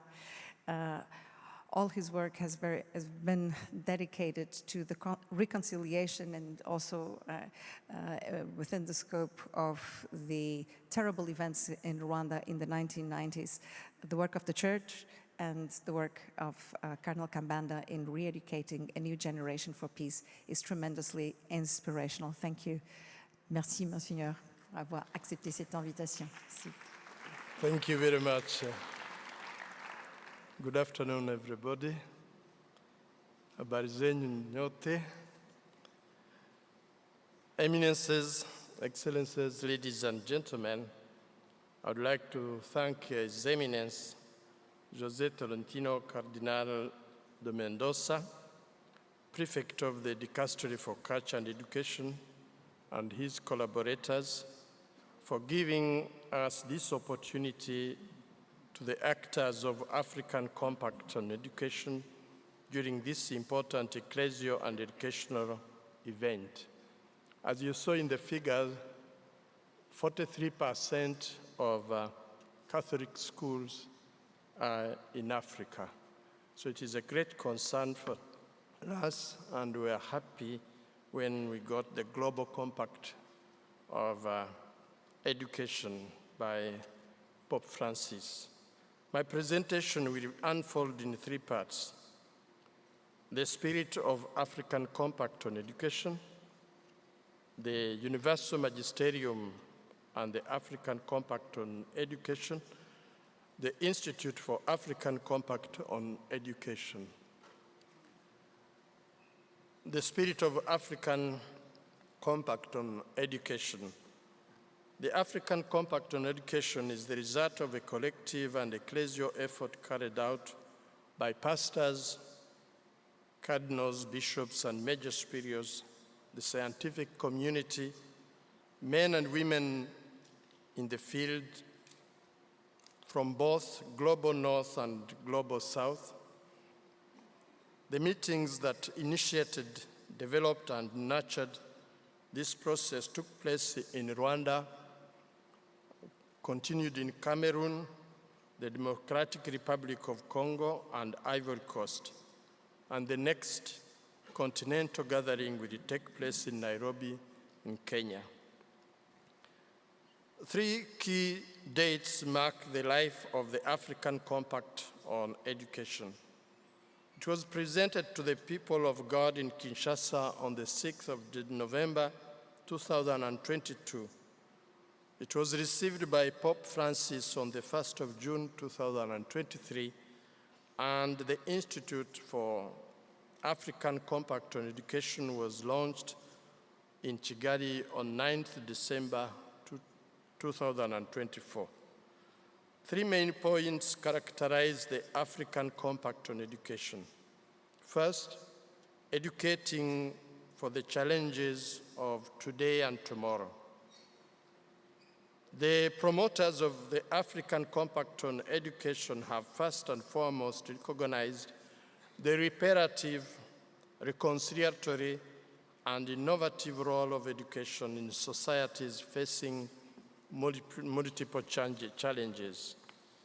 In Africa, marked by ethnic and interreligious conflicts, poverty, social inequalities, exclusion, corruption, domination and exploitation by multinational powers, and the migration of young Africans on the one hand, and on the other hand, a lot of promising gains, talents, and achievements in different fields.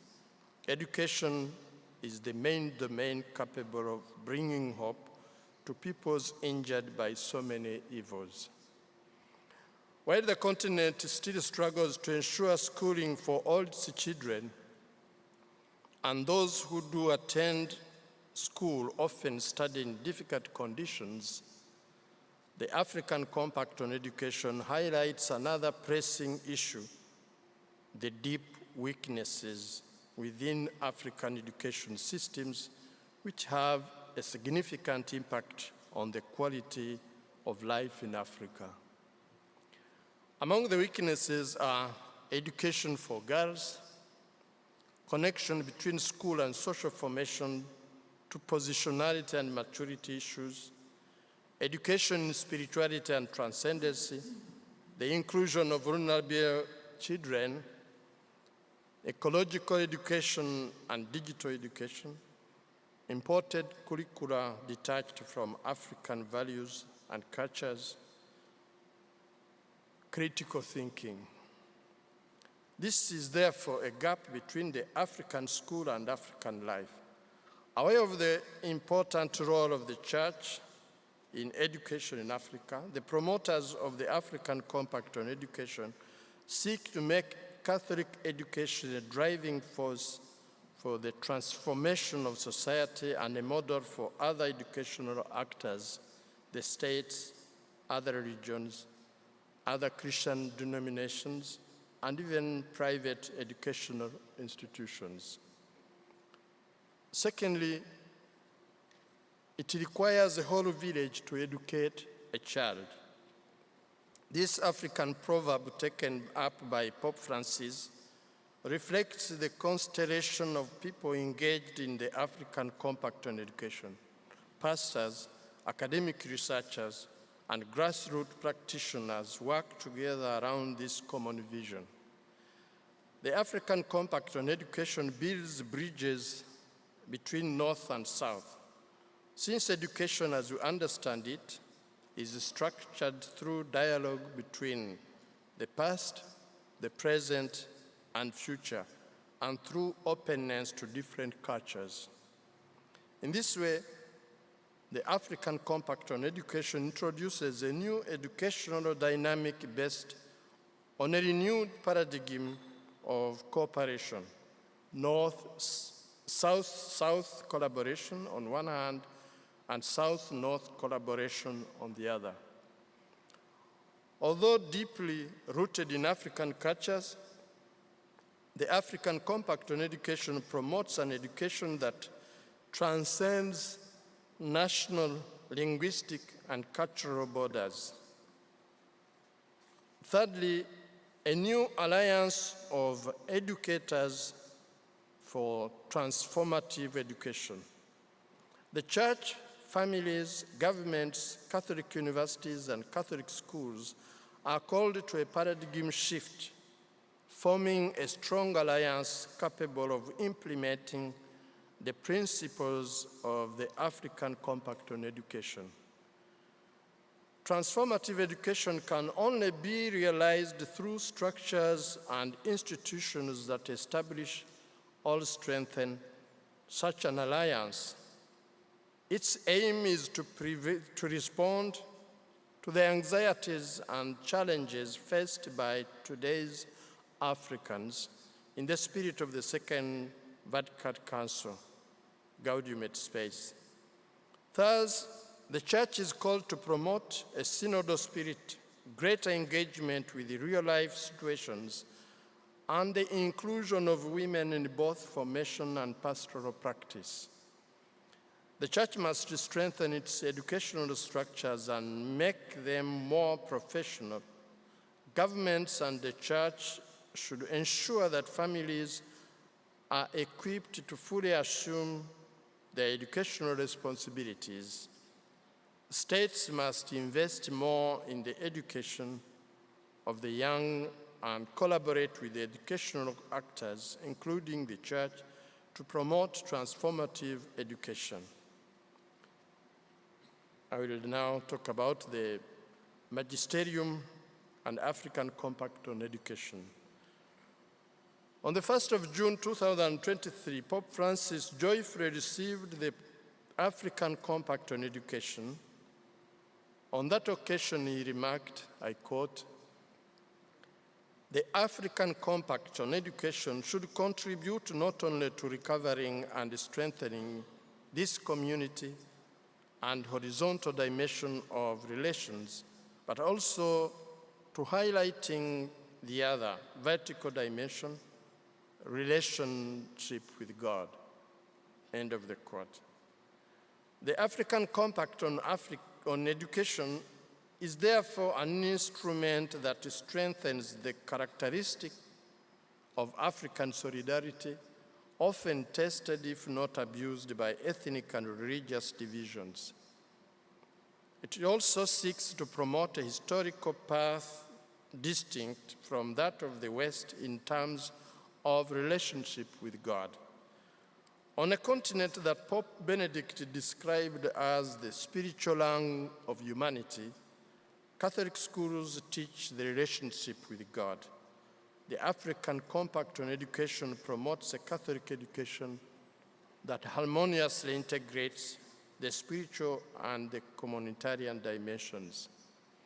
Pope Francis expressed joy that African Compact on Education records and embodies the values of traditional African education, especially those of hospitality and solidarity.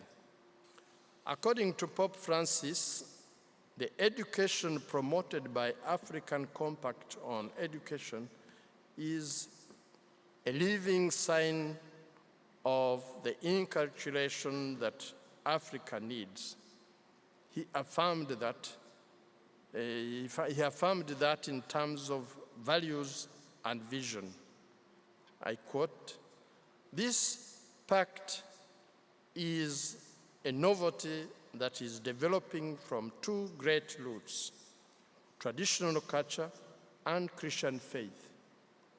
An education," end of the quote, "an education rooted in these two sources can bring hope because it responds to what Pope Francis has called the educational needs of the territory."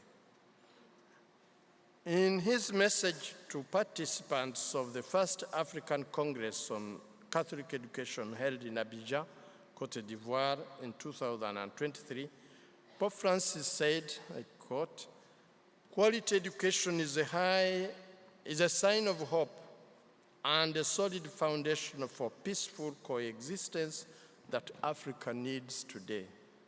End of the quotation.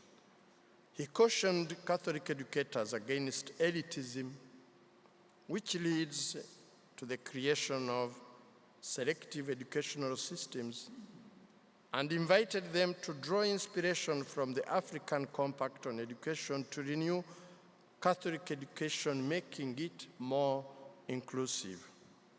In the spirit of African Compact on Education, several African Episcopal conferences have implemented protocols to make Catholic schools more inclusive. Pope Francis also warned against the spirit of competition in education as it fosters individualism. He urged educators to form students in the spirit of community and solidarity. According to him, the Catholic education envisioned by African Compact on Education should prepare young generations to be responsible people, capable of making constructive choices, taking wise decisions, and committing themselves to building fraternal societies in service for all and for the common good. Lastly, I will talk about the Institute for African Compact on Education, a tool for implementation. To ensure that African Compact on Education does not remain in papers, the Institute for African Compact on Education was established. Its mission is to assist African Episcopal conferences in implementing the main orientations of African Compact on Education. thereby improving the quality of Catholic education. By strengthening Catholic education, the Church seeks to contribute to spread the kingdom of God in Africa. The Institute carries out 4 main activities. First, research. You heard from the philosopher Lopez showing us how much we need to make research from our African traditional way of education. The Institute brings together researchers from partner universities in South and North to explore and deepen the themes promoted by African Compact on Education. In doing so, it contributes to renew and strengthen knowledge in academic, educational, and cultural fields. It is a place of dialogue and collaboration among researchers from South and between scholars from South and North. Knowledge produced by African researchers rooted in African cultures and contexts enter into dialogue with knowledge from other parts of the world. Research thus contributes to the Africanization of curricula, as well as pedagogical and methodological tools essential for Catholic education today. Secondly, the Institute has a target of training leaders and local trainers. Training sessions featuring reflection, questioning, and the sharing of good practices bring together various grassroots actors to collaborate on common projects aimed at improving Catholic education in their countries.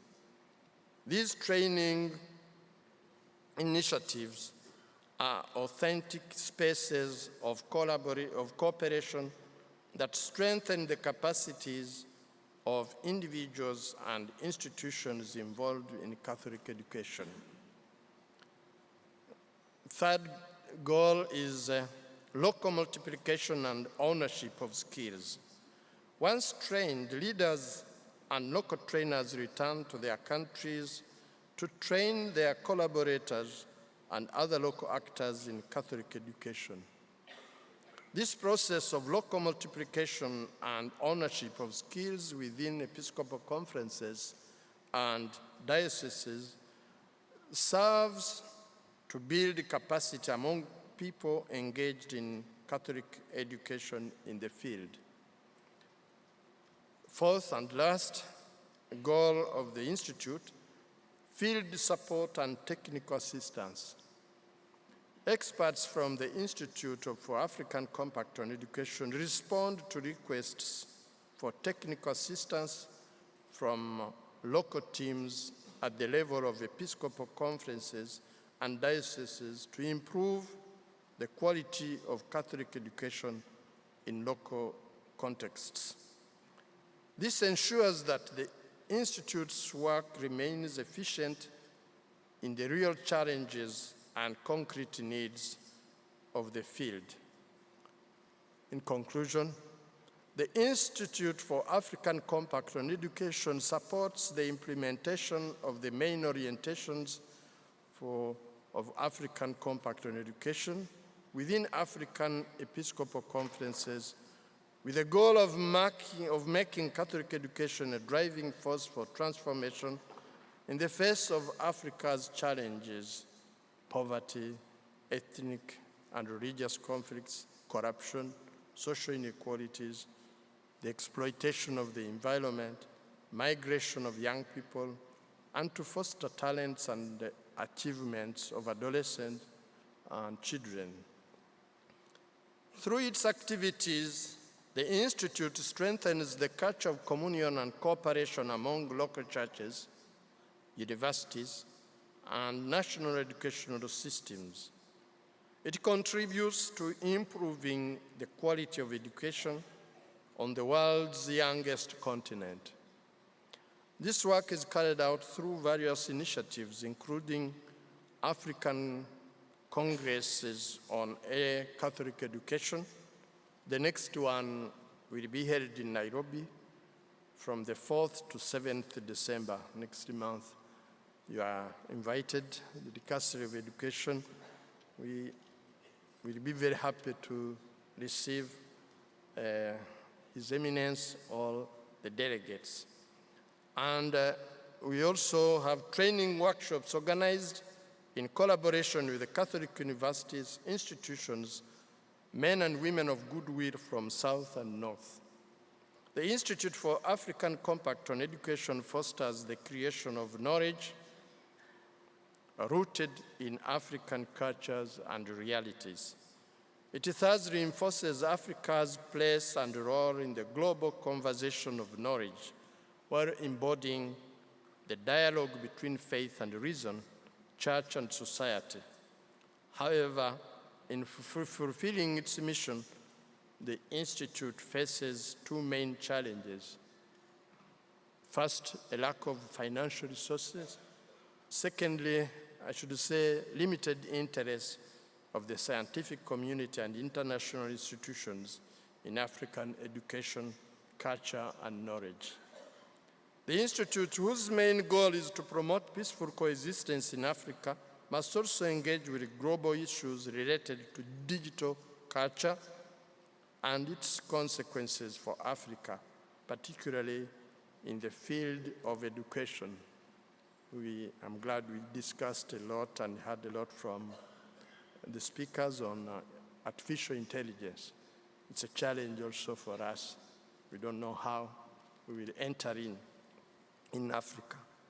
In closing, on behalf of the actors and beneficiaries of the Institute for African Compact on Education, I wish to express my gratitude to the pastors, researchers, and partner institutions from the North who, in a spirit of intellectual and missionary generosity, participate in and support its work. At a time when politics build walls between people, cultures, and religions, when technological exclusion threatens human dignity, and when political, ethnic, and religious nationalism separate us from others, let us make education a place of communion, solidarity, and unity for all humanity in Jesus Christ, our Savior. I thank you for your attention.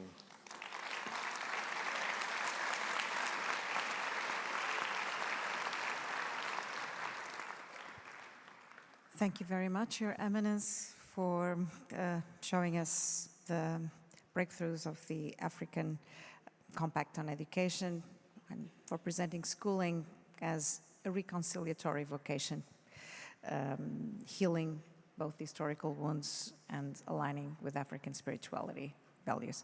And now I invite Eminenza Cardinal Mario Poli. Cardinal Poli is Cardinal Emeritus from Buenos Aires, and he will be talking to us today about the Argentinian Educational Pact. Thank you.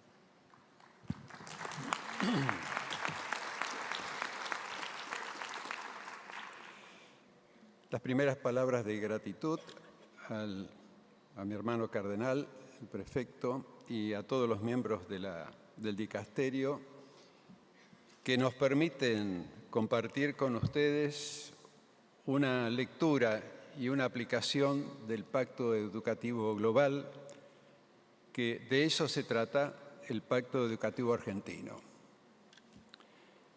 En el continuo y novedoso magisterio social del Papa Francisco, la educación a nivel global ha sido objeto de una constante y sensible actitud pastoral.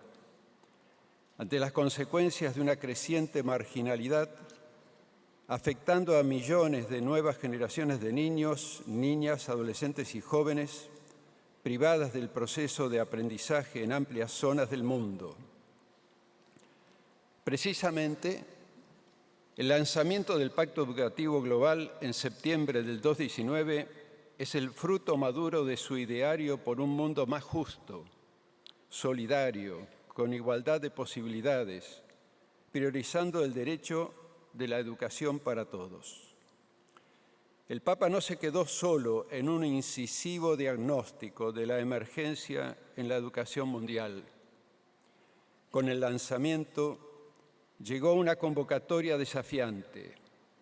Hoy más que nunca, dice el Papa, es necesario unir los esfuerzos por una alianza educativa amplia para formar personas maduras, capaces de superar fragmentaciones y contraposiciones y reconstruir el tejido de las relaciones por una humanidad más fraterna.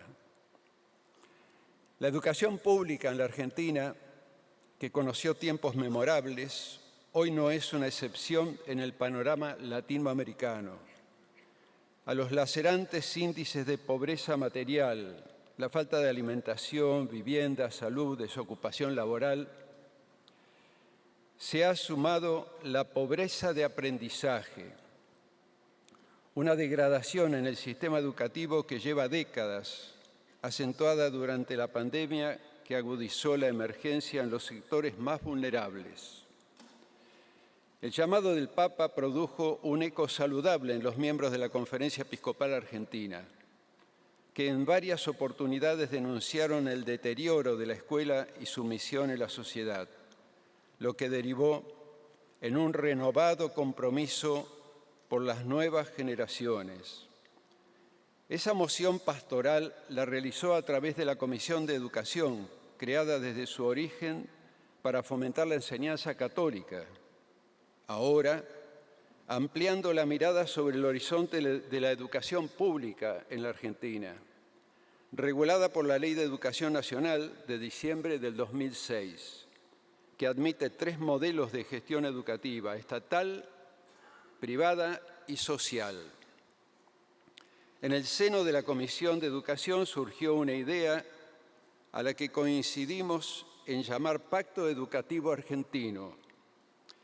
Animados por un renovado espíritu evangelizador, como lo pedía el Papa Francisco, fiel al modelo del Maestro, nos decía, es vital que hoy la Iglesia salga a anunciar el Evangelio a todos, en todos los lugares, en todas las ocasiones, sin demora, sin asco y sin miedo. La alegría del Evangelio es para todo el pueblo, no puede excluir a nadie.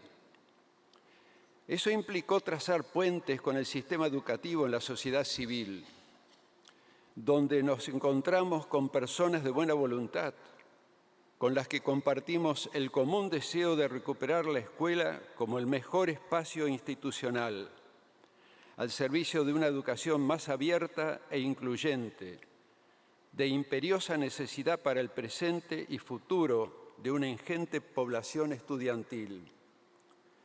Por esta noble causa, deseábamos compartir lo que nos legó el Concilio a través de la Gravissimum Educationis. Cito el texto: entre todos los medios de educación, el de mayor importancia es la escuela, que en virtud de su misión, a la vez que cultiva con asiduo cuidado las facultades intelectuales, desarrolla la capacidad del recto juicio, introduce en el patrimonio de la cultura conquistada por las generaciones pasadas, promueve el sentido de los valores, prepara la vida profesional, fomenta el trato amistoso entre los alumnos de diversa índole y condición, contribuyendo a la mutua comprensión. Además, constituye como un centro de cuya acción, contribuyendo a la mutua comprensión, laboriosidad y de cuyos beneficios deben participar a un tiempo las familias, los maestros, las diversas asociaciones que promuevan la vida cultural, cívica y religiosa, la sociedad civil y toda la comunidad humana. Fue un texto inspirador para dar a conocer el Pacto Educativo Argentino. La Comisión de Educación de la Conferencia Episcopal, con la colaboración de 2 instituciones, Consudec y Faera, ofrecimos un espacio de diálogo plural y federal, con el deseo de acercarnos en lo posible a las zonas rurales de la Argentina profunda. Para tal fin, llegamos a distintos puntos del país, convocamos a los principales referentes del sistema educativo vigente de la educación pública estatal, sin excluir a representantes de las escuelas privadas. Esto es, a padres de familias, estudiantes, docentes de aulas, profesores del secundario, rectores, directivos, representantes legales, directores y rectores, dirigentes de los gremios locales y nacionales, expertos en pedagogía y didáctica, filósofos y pensadores en esta temática, especialistas en financiamiento educativo, ministros provinciales de educación, profesionales de los gabinetes psicopedagógicos, diputados y gobernadores, hombres y mujeres de la política y, en algún caso, del periodismo especializado. En cada encuentro nos reservamos unos minutos iniciales para presentar las principales ideas referidas del Pacto Educativo Global del Papa Francisco, para quien educar es siempre un acto de esperanza que invita a la coparticipación y a la transformación de la lógica estéril y paralizante de la indiferencia en otra lógica distinta, capaz de acoger nuestra pertenencia común. Si los espacios hoy se ajustan a la lógica de la sustitución, decía el Papa, y de la repetición, y son incapaces de generar y mostrar nuevos horizontes en los que la hospitalidad, la solidaridad intergeneracional y el valor de la trascendencia construyan una nueva cultura, ¿no estaremos faltando a la cita con este momento histórico?, nos cuestionaba el Papa. En esa introducción expusimos el compromiso que el Papa propuso a los educadores: poner en el centro de todo el proceso educativo formal e informal a la persona, escuchar la voz de los estudiantes para construir juntos un futuro de justicia y de paz, plena inclusión de la mujer en la educación, incluir a la familia como primera educadora y volver a reconciliarla con la escuela, abrirnos a la acogida de los más vulnerables y marginados, renovar el estudio para ordenar los saberes y las ciencias al servicio de la familia humana en la perspectiva de una ecología integral, educar para escuchar la voz de la tierra. En nuestro país, la presencia de la Iglesia es anterior al Estado, donde todos saben que por más de 3 siglos desarrolló una encomiable labor educativa, desde las escuelas de primeras letras hasta las universidades, donde se educaron la mayoría de nuestros próceres. Esto explica, en parte, que nuestra iniciativa se haya recibido con beneplácito por todos los sectores que respondieron a la invitación. Eso permitió un rico intercambio de ideas y opiniones en un clima afable y serio, donde la escucha y el diálogo propositivo fueron las notas más notorias. En ese contexto se abordaron temas comunes al ámbito educativo: formación y capacitación docente, la organización escolar, la inclusión de personas discapacitadas, el financiamiento educativo, la relación educación-trabajo y escuela-familia, incorporación de las nuevas tecnologías a los programas curriculares y el aporte desafiante de la IA. No faltaron los temas comunes a las jurisdicciones, como ser abandono, repetición y deserción escolar, asistencia psicopedagógica a las adicciones de adolescentes y jóvenes. En todos los casos hubo una notable convergencia de opiniones, partiendo de la realidad que atraviesa y padece el sistema educativo nacional, la que afecta especialmente a los niveles primario y secundario, a la vez que se puso de manifiesto el compromiso de aunar esfuerzos por transformar la realidad.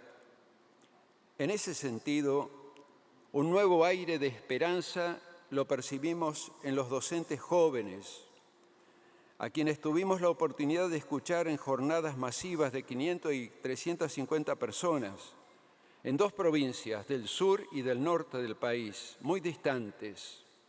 Ellos son conscientes de la crisis, pero manifestaron que para superarla, la escuela debía recuperar lo esencial de su misión, la enseñanza, la pedagogía y la didáctica.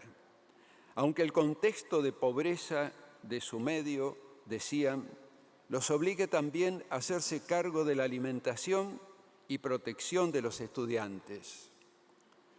Hoy las pruebas de evaluación no son auspiciosas en la Argentina.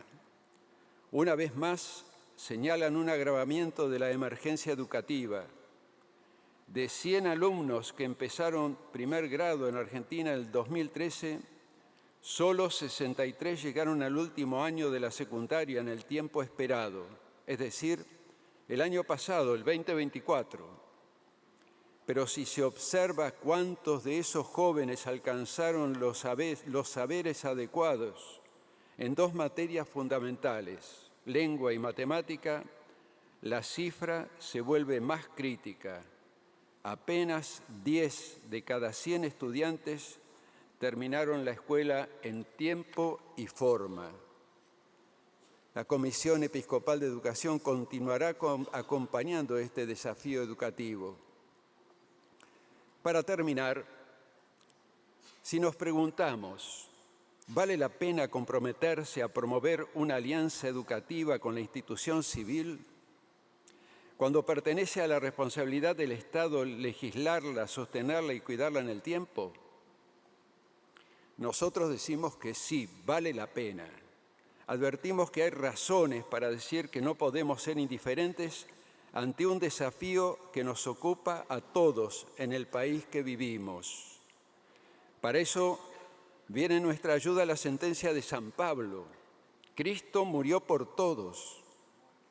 Y el cardenal Ranieri, en el cónclave, en una charla espiritual hermosa, nos decía, Cristo murió por todos y si bien hay mucha gente que no lo sabe, pertenece a los cristianos hacérselo saber. Nuestro maestro nos advirtió, ustedes son la luz del mundo. No se puede ocultar una ciudad situada en la cima de una montaña. Así debe brillar ante los ojos de los hombres la luz que hay en ustedes, a fin de que ellos vean sus buenas obras y glorifican al Padre que está en el cielo. Por la escucha paciente, muchas gracias.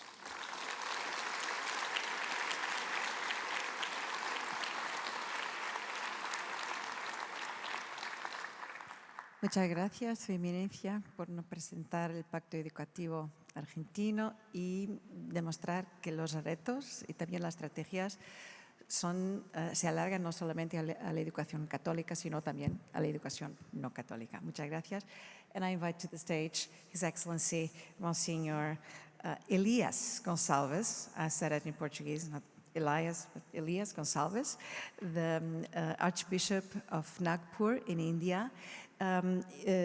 Monsignor Gonçalves is also the chairperson of the Office of Culture and Education of the Bishops' Conference in India, and he has been one of the strongest voices speaking against religious violence in India between Hindus and Muslims.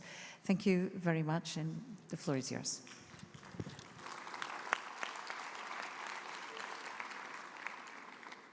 Good evening, everyone. Your Eminences, Excellencies, and my dear educationists. Greetings of peace, hope, and joy. At the very outset, I would like to thank Cardinal Tolentino and his team for inviting me for this occasion.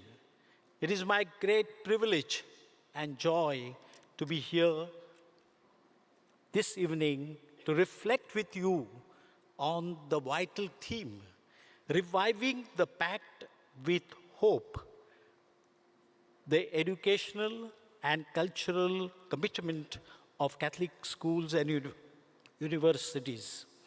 This theme invites us to rediscover the heart of our mission, to educate with hope, to form with faith, and to transform our world through love and wisdom.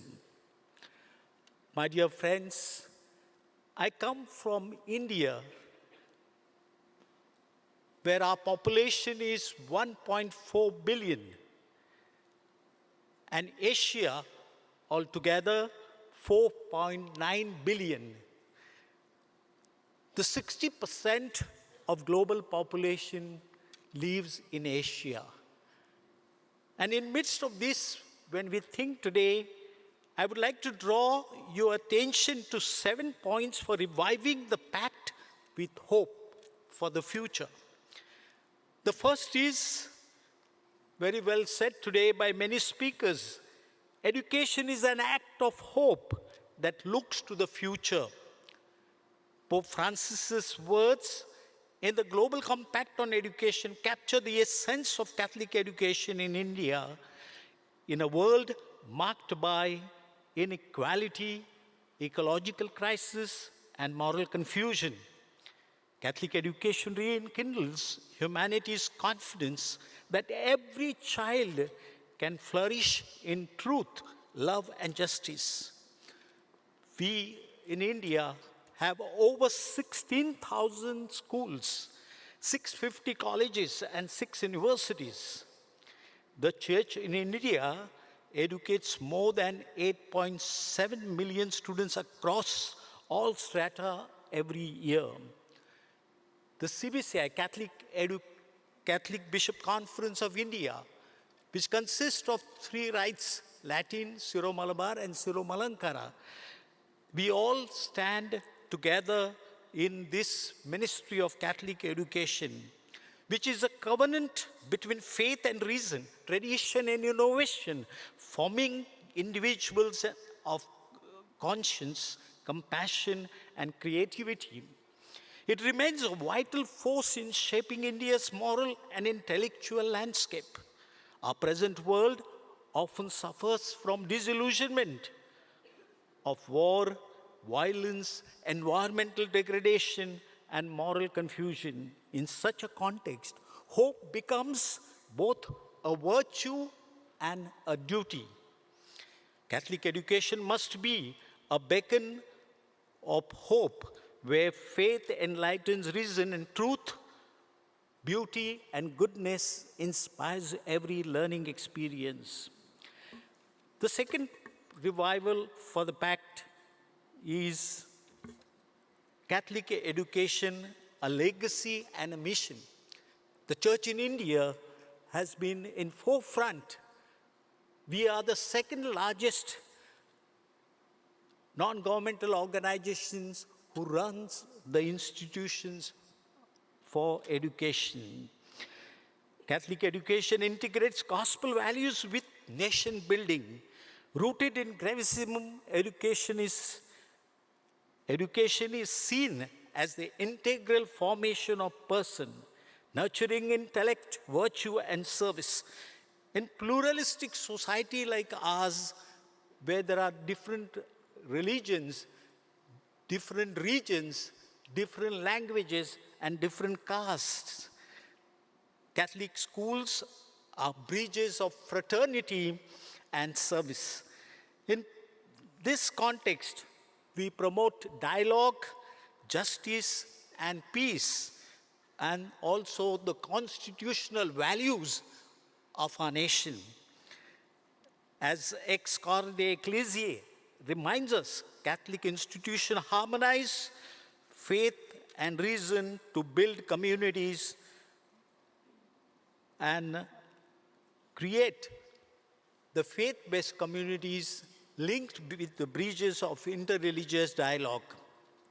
My dear friends, here we are today in this forum, thinking and looking for the future, how our education become meaningful and revive our institutions with great capacities and make it relevant for today.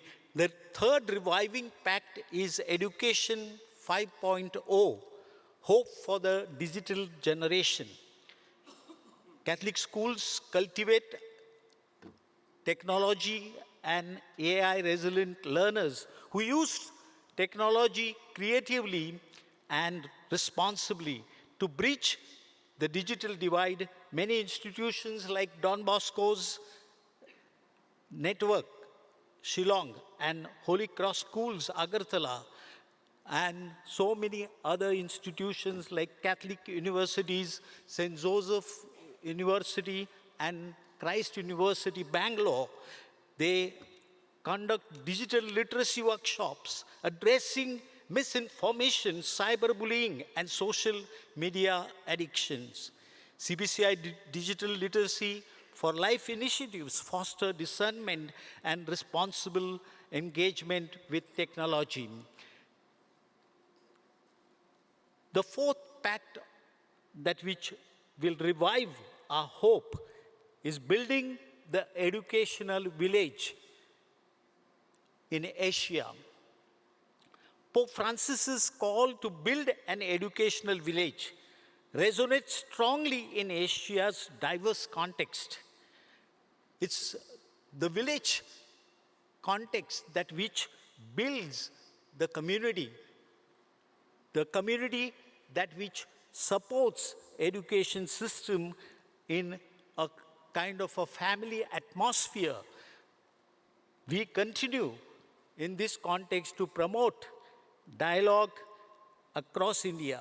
Formal collaborations include like Christ University's partnership with UNESCO, MGIEP on peace and sustainability, and Don Bosco Take India engagement with the Ministry of Skill Development, informal collaborations like parish-based neighborhood learnings circles, where the parishes have their own schools and institutions where the children are given the supplementary and support classes in that situation.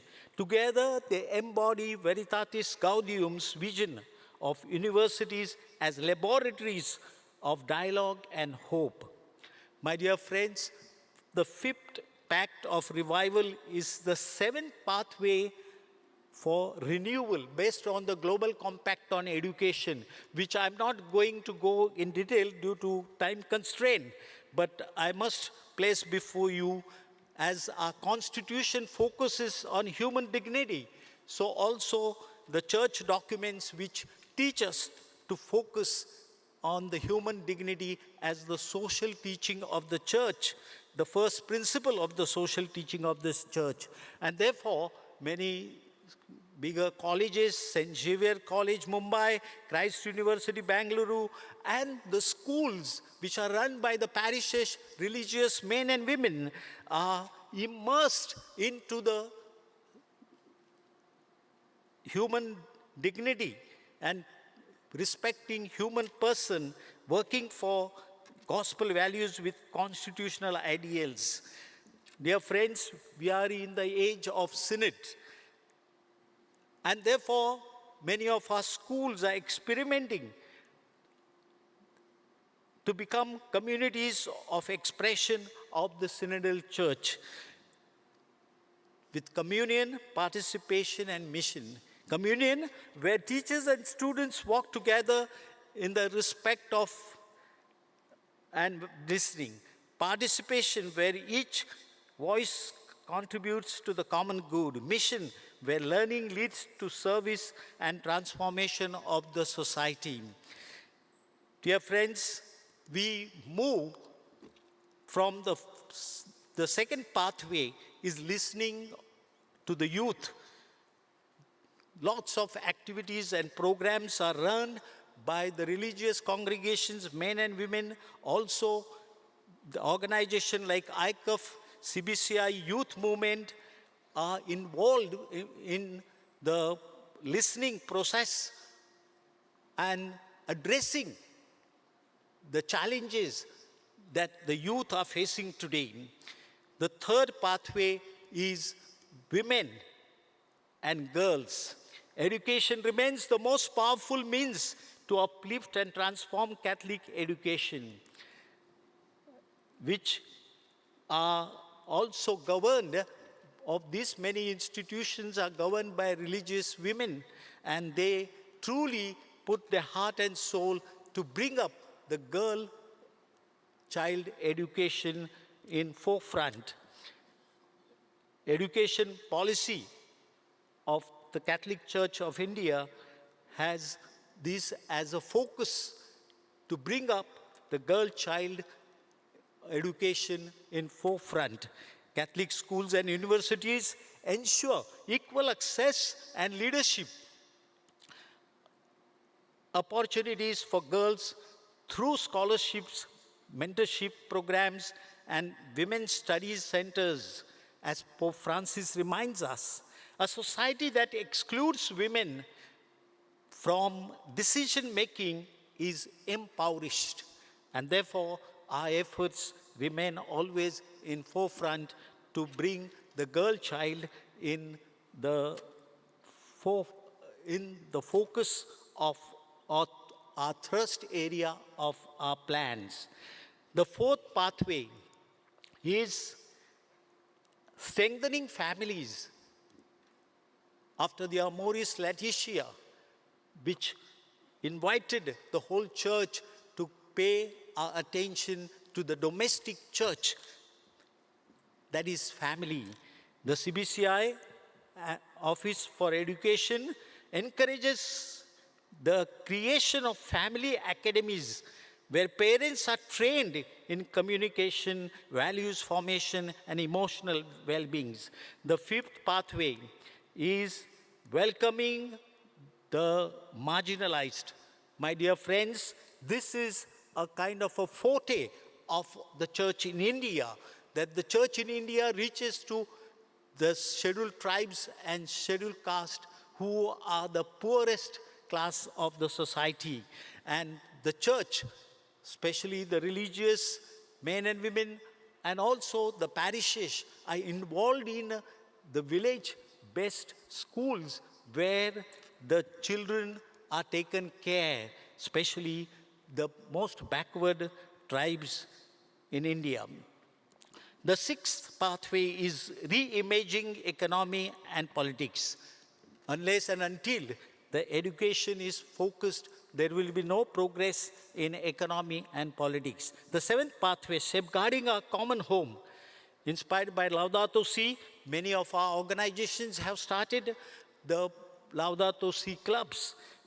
Many good number of Catholic schools have joined Planet Fraternity groups, and they have registered themselves to this fraternity movement. As Pope Francis states, education in environmental responsibility can encourage ways of acting which directly and significantly affect the world around us. My dear friends, point for reviving the pact with hope is also educating for critical consciousness. The church in India always remains at the forefront to work for justice issues, the issues that which especially are being taken up by the Justice and Peace Commission of India, and many schools, colleges, they actively participate in the whole electoral process in our country. So in that regard, our social involvement by the church, and especially education ministry, is always in forefront. The seventh revival pact with hope is research, innovation, and alumni impact. This pact invites the innovation labs exemplify how faith and reason converge for social transformation. Catholic higher education promotes inquiry that serves humanity. Our alumni who are eminent scientists, distinguished educators, health workers, and also bureaucrats and politicians with whom we at times communicate our anxiousness, our worries, and our challenges so that they address these issues. Their lives reflect excellence anchored in service. And finally, my dear friends, I would like to conclude that these pathways and the reviving pacts that which we are focusing on is education as hope in action. The CBCR Office for Education and Culture continues to animate this mission through national consultation, leadership programs, and collaborative network. By forming persons of character, conscience, compassion, and commitment, Catholic education in India remains a luminous witness, a living covenant of faith, reason, and hope for generations to come. Dear friends in education, the future of humanity passes through our classrooms. To revive Global Compact with hope means to believe once again that education can change hearts of society. Pope recent apostolic letter, drawing new maps of hope, Pope Leo has invited all of us by saying, when education loses sight of the poor, it loses its very soul.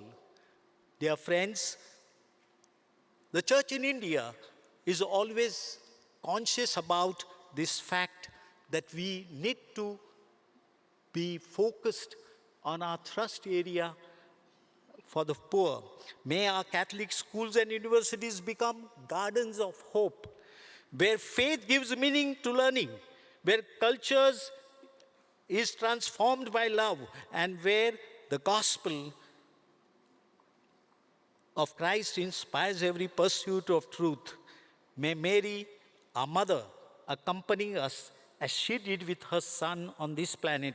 Let us walk together, teachers, students, parents, and church, and especially the church in Asia and global South, as pilgrims of hope, building a new civilization of love through education. And at the end, I would like to recommend on behalf of the church in Asia and the global South that, as our moderator said earlier, that this is the emerging church.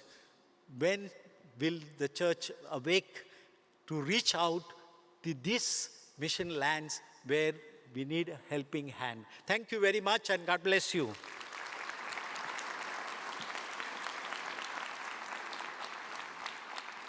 Thank you very much, Your Excellency, for this extraordinary work of community building, bringing together civic duty and the spiritual mission. Thank you so much. And now, to wrap up this session, the two coordinators of the Global Compact, Father Ezio Bono and Carina Rosa, they have been the faces of the Global Compact, so I hope you will join me in thanking them for all the work they have done.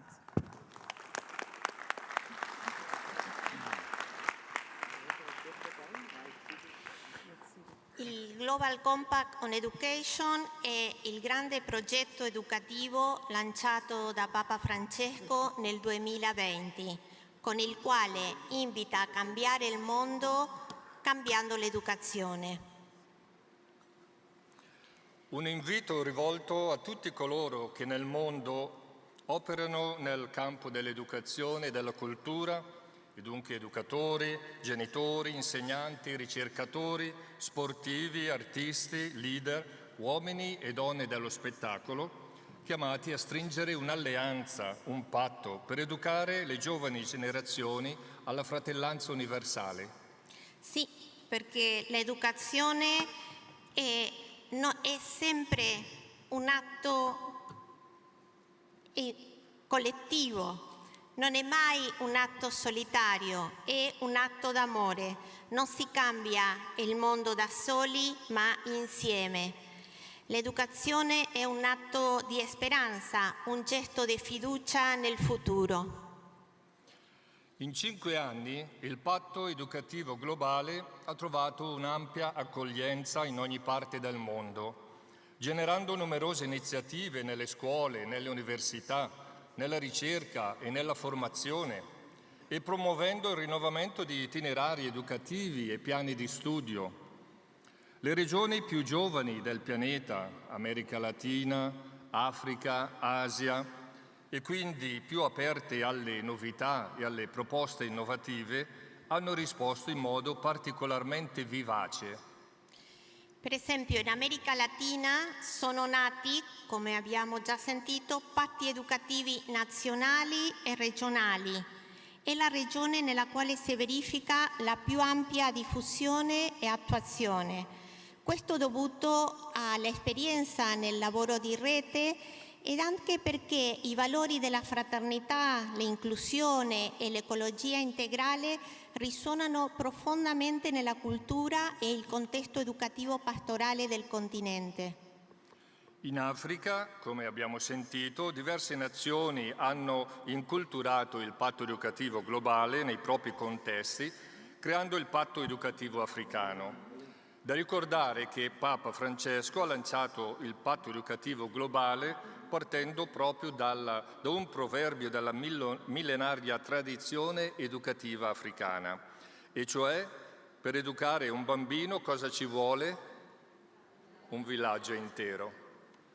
In Asia, in armonia con le grandi tradizioni sapienziali e religiose orientali, paesi come India, Giappone, Cina, Filippine, Taiwan hanno dato vita a nuove iniziative e anche dall'Australia sono giunti contributi significativi. La regione nord atlantica, Europa e America del Nord, più legata alle proprie tradizioni educative e più secolarizzata, ha intrapreso un cammino forse un po' meno vivace, un po' più lento, ma comunque profondo e promettente. In ogni caso, il patto educativo globale ha portato un vento di freschezza che ha ridato entusiasmo e speranza al mondo dell'educazione durante questi ultimi 5 anni. Nella lettera apostolica Disegnare nuove mappe di speranza che Papa Leone ha pubblicato martedì, egli definisce il patto educativo come la stella polare del nostro cammino come educatori. Papa Leone dice: è un invito, il patto, a fare alleanza e rete per educare alla fraternità universale.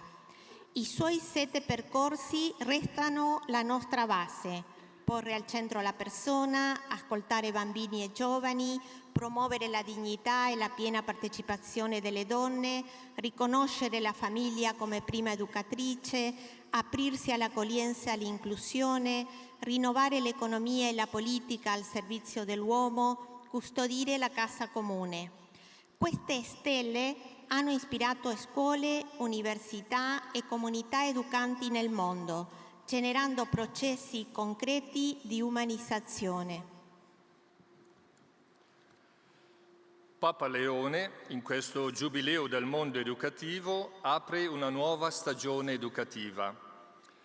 E noi che partecipiamo a questo Giubileo siamo i protagonisti di questa nuova stagione. Riprende e rilancia il patto educativo globale con queste parole. 60 anni dopo la Gravissimum Educationis, dice Papa Leone nella sua lettera apostolica, e 5 anni dal patto, la storia ci interpella con un'urgenza nuova. I mutamenti rapidi e profondi espongono bambini, adolescenti e giovani a fragilità inedite. Non basta conservare, occorre rilanciare. E continua il Papa: chiedo a tutte le realtà educative di inaugurare una nuova stagione che parli al cuore delle nuove generazioni, ricomponendo conoscenza e senso, competenza e responsabilità, fede e vita.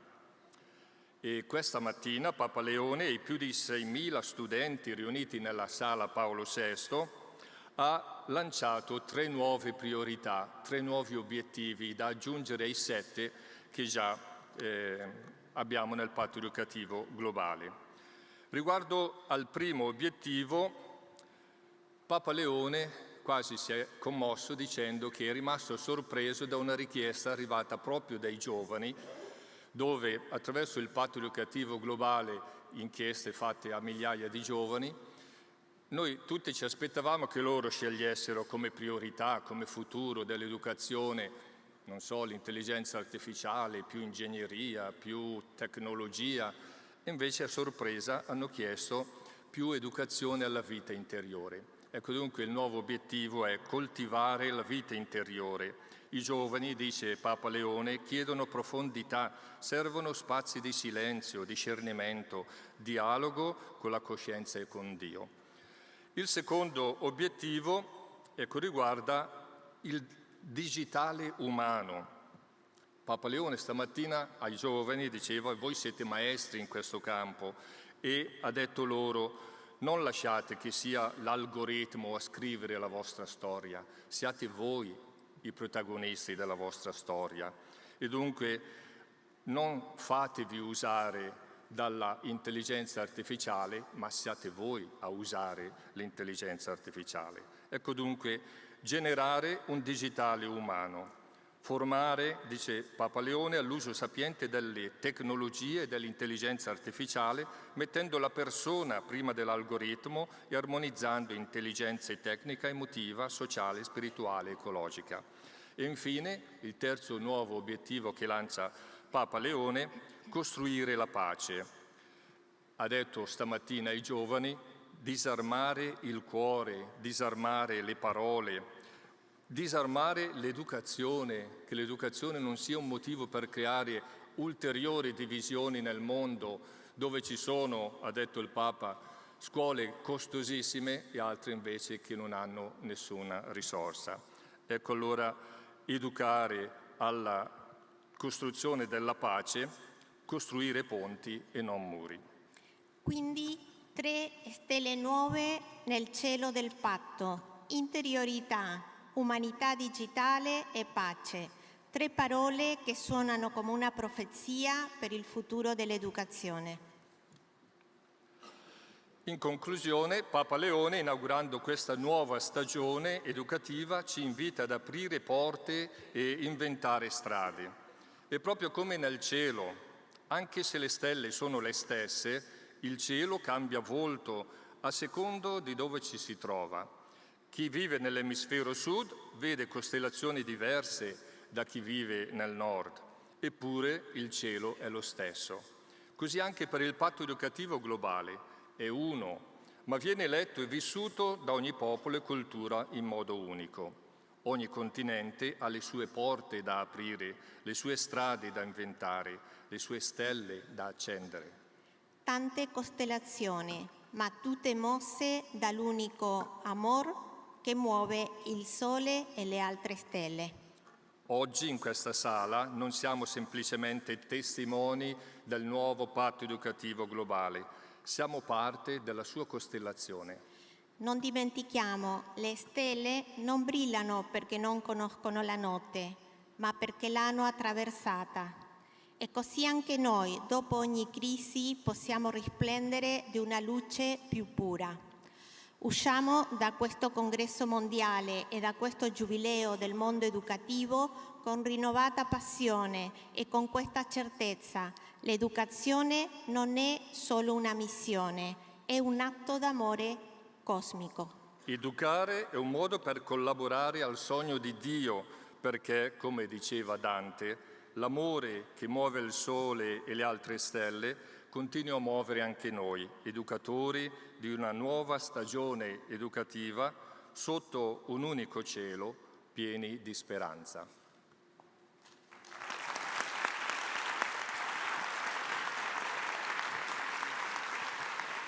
Thank you, Father Ezio. Thank you, Karina.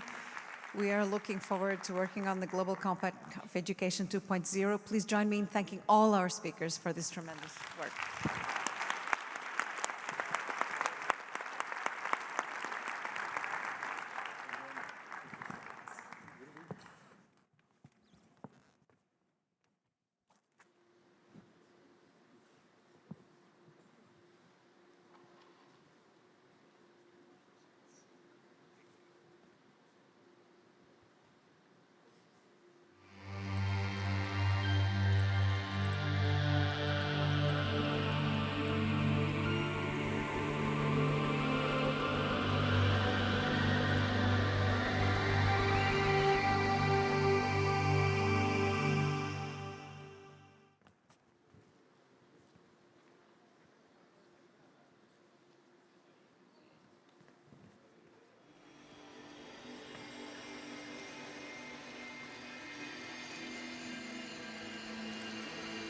Giubileo dell'Educazione 2025. Costellazioni di speranza.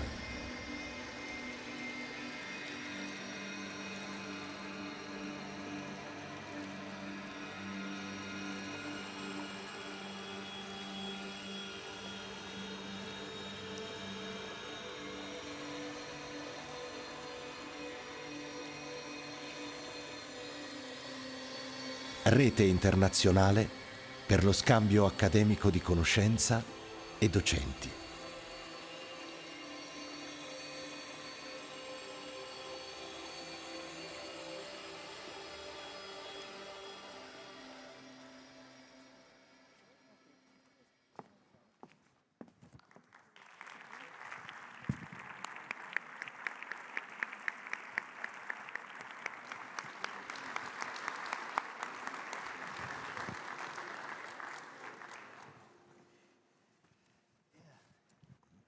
After speaking about constellations, we have a true light emanating from literature and from the word. I'm delighted, and I must say I'm quite humbled to introduce Jon Fosse to this audience of educators of Catholic schools and universities. As you all know, Jon Fosse is one of the foremost contemporary European writers and playwrights. He is, I would say, to date, the most performed contemporary European playwright. His drama, Someone is Going to Come, I'm sorry I can't pronounce it in Ninorsk, so I'll say the translation, is the most widely performed play in Europe.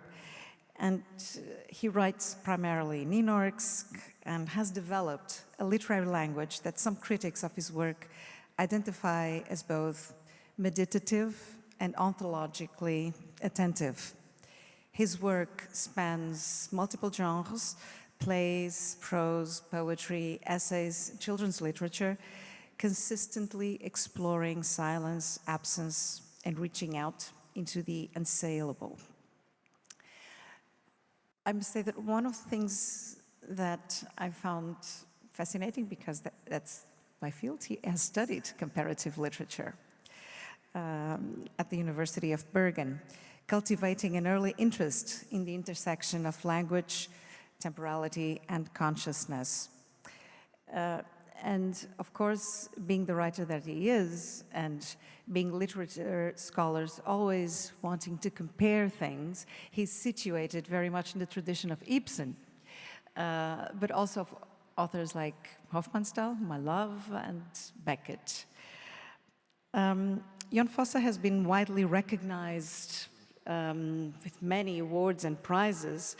In 2023, he was awarded the Nobel Prize in Literature, recognized, and I quote from the Nobel Committee, for giving voice to the unsayable, and for creating works of exceptional spiritual and existential resonance, profoundly influencing modern theater and European literature.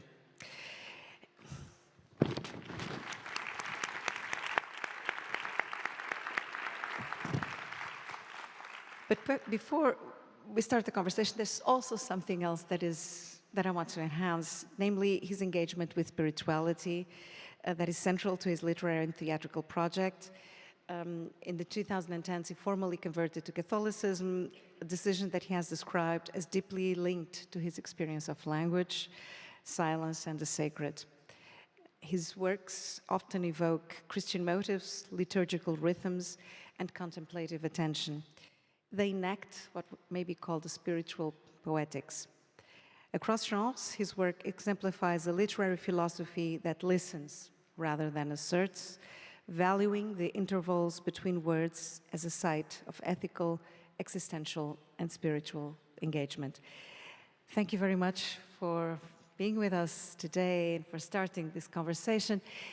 And the first question I have has really to do with this spiritual dimension that we reach through your language. The Polish poet Czesław Miłosz, in 1945, writing in the aftermath of disaster, has this poem called Dedication, where he says, "What is poetry that does not save?" So, what is poetry that does not save? That's the question. Yeah, I guess you're tired of sitting, listening to a lot of words here, and now you have to listen even to me. So We want to listen. So I will try to make it short. So, you know, for me, as a young boy, or what to call it, I had no relation at all to religion or spirituality, or what to call it. I considered, when I was a teen, I considered myself as an atheist, and what somehow moved me and made me change my mind, it was, in fact, my own writing. When I started writing, I couldn't explain and understand from where it came from. And how to explain that in any way, or any materialistic way, it felt impossible for me. So the invisible things, as it's said, they came close, I would say. And that was, in a way, the beginning of a kind of spiritual journey, or what to call it. I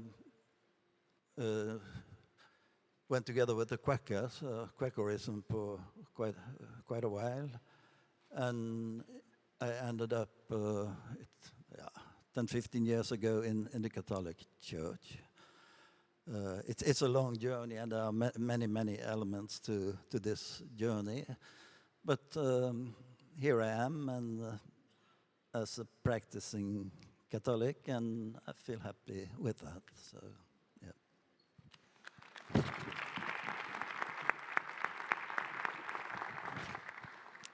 And Jan, what is literature a gateway?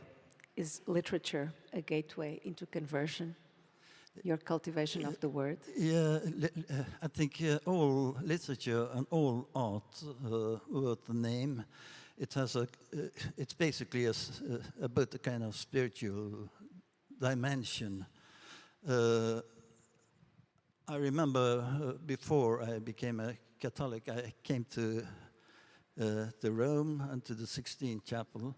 There was a meeting with the artist, that they call it. It was Benedict who organized it, and the main message was the church might not need the artist, but no, the opposite way around. The artist might not need the church, but the church need the artist, and I think there's a deep truth to that. In a very secular society, for instance, in let's say in Norway, it is art, in a broad sense, that keeps a kind of spiritual life and spiritual longing alive. The church, the Norwegian Lutheran Church, has lost, basically its position more or less completely, and then it's literature, it's art that keeps this spiritual longing alive, I would say, yeah. Then let me ask you a curiosity. Why does your character, Asle, in Septology, put his painting aside when he sets off on a journey? At the end of Septology, the painter puts the painting, St. Andrew's Cross. Why is that? I cannot explain it. Yes. So, you know, when I'm writing, I just sit there and I start writing, and then I feel that I'm listening to what I've already written and to something else.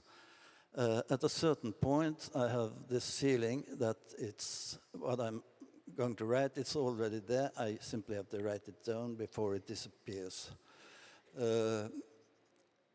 It's not something I invent. It's there somewhere. It's not basically created by me, but by someone else out there. And to manage to write, it's a kind of gift, I think. Yeah. when I manage to write, it's a gift. It's not something I achieve or invent or something. It's a gift, as simple as that. And that's also I experienced quite young, and that opened up this kind of spiritual dimension that we've been talking about already. So, but then to interpret what I've written, that's not my job.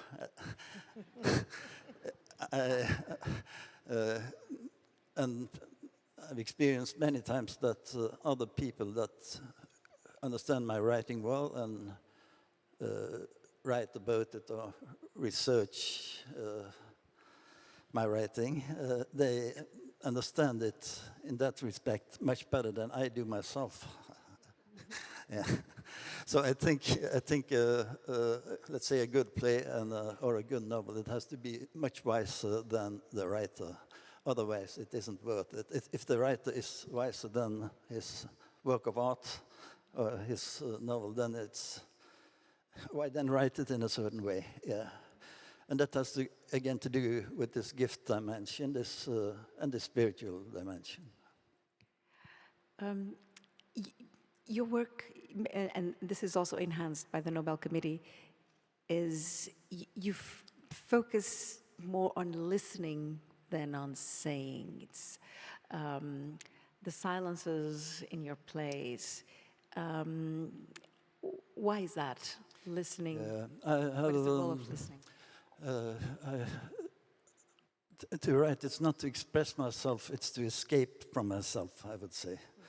And to escape, I listen in a certain way and in a certain sense. And I cannot say what I'm listening to. It's not like this or like that, but it's something. And it's an act of listening. It isn't an act of knowing, of knowledge or anything. It's a specific kind of listening. And no, I don't know. I simply don't know. I've been I wrote my first novel when I was 20. By now I'm 66 by now. So I've been a writer for quite many years, and it's still a mystery to me. From where does it come? Why does it happen? What's the point of it? What's the mission? I cannot tell. That mystery. Yeah. And does music play a role? Does music play a role in that listening?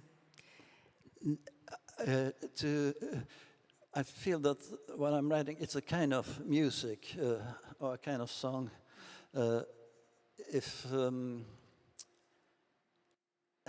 it's to listen to music. Let's say when I'm writing, that's completely impossible. Then that's another song coming, and I try to sing my song, and then it becomes almost nothing.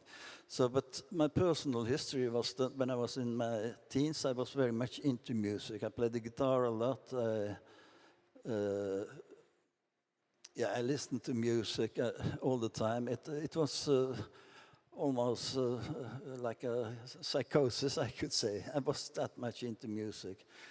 And then, for reasons I cannot explain really, suddenly stopped listening to music, and I stopped playing music, and I started writing. And when writing, I somehow tried to recreate the mood and the universe, the place I was in when I was playing music, but in language, in writing. So it's very connected to my literature is very connected to the musical quality of language, and of course it isn't literature. It isn't music. Of course, it's a metaphor, and but still it has musical qualities. The rhythm is very important to my writing. For instance, I'm famous or ill-famous for all my repetitions. And in music, you have it's patterns of repetitions almost all the time. I would say repetition and variation. So it's close. My writing is closer to music than to journalism, to put it that way. much closer. And in another way, it's also close to, I would say, painting.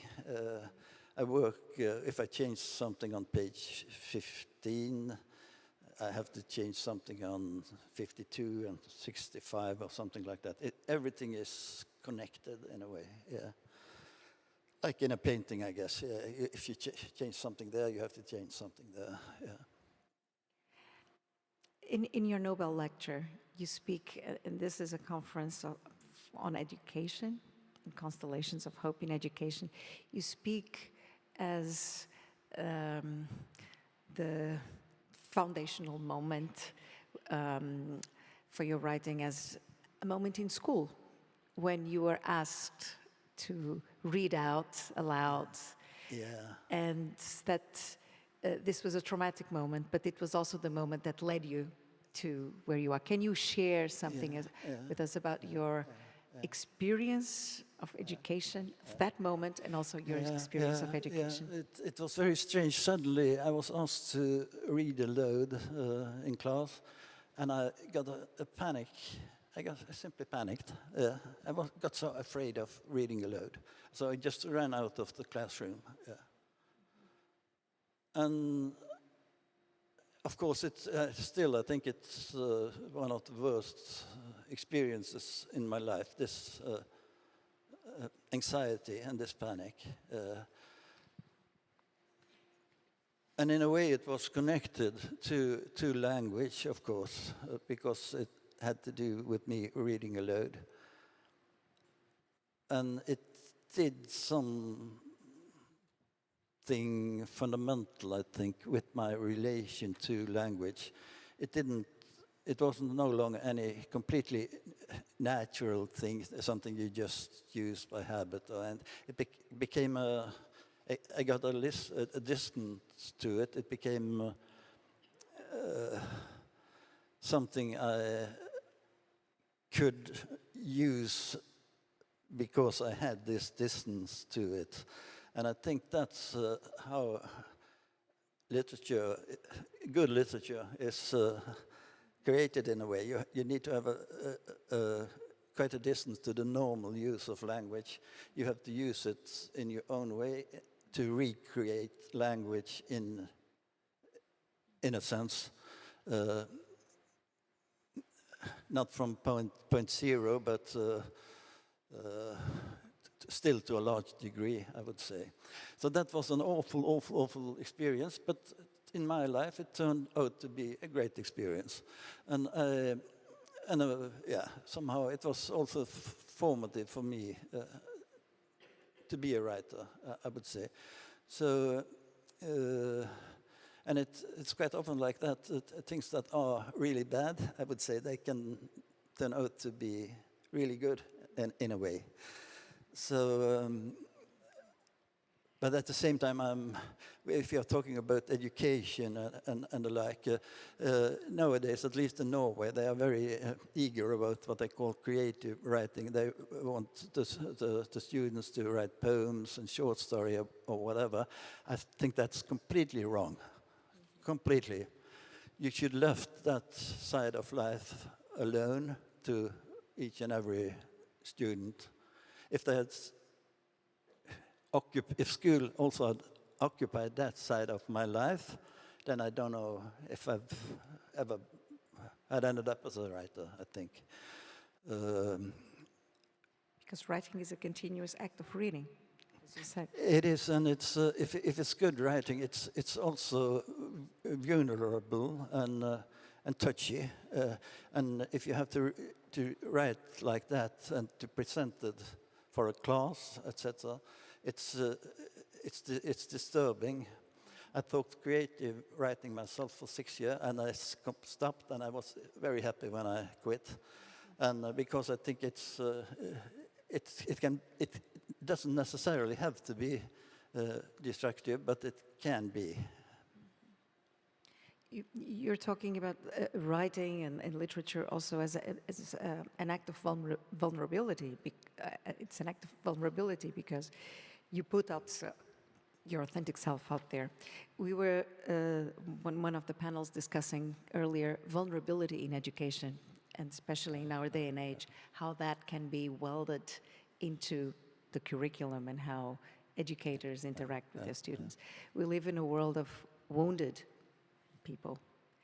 How do you look at that from the perspective of an author that writes novels, but also the very performative sense of the dramas that you enact where characters, vulnerable characters, interact with each other What I on think stage? about school should learn people or the students to write in a correct sense.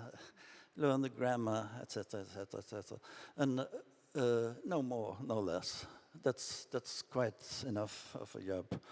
And if someone happens to want to write in a novel or a play or whatever, most people start out writing poetry, I guess. Then it's great, but then it's up to them. Then it's more, at least for me, it's a fight against school. It's not because of school, it's against school. Of course, school ought to have a consensus and a kind of normalizing function, and art just the opposite. It's the opposite of consensus. It's the opposite of what's normal in a way. It brings something new to life, and that's the big point for me about writing still. That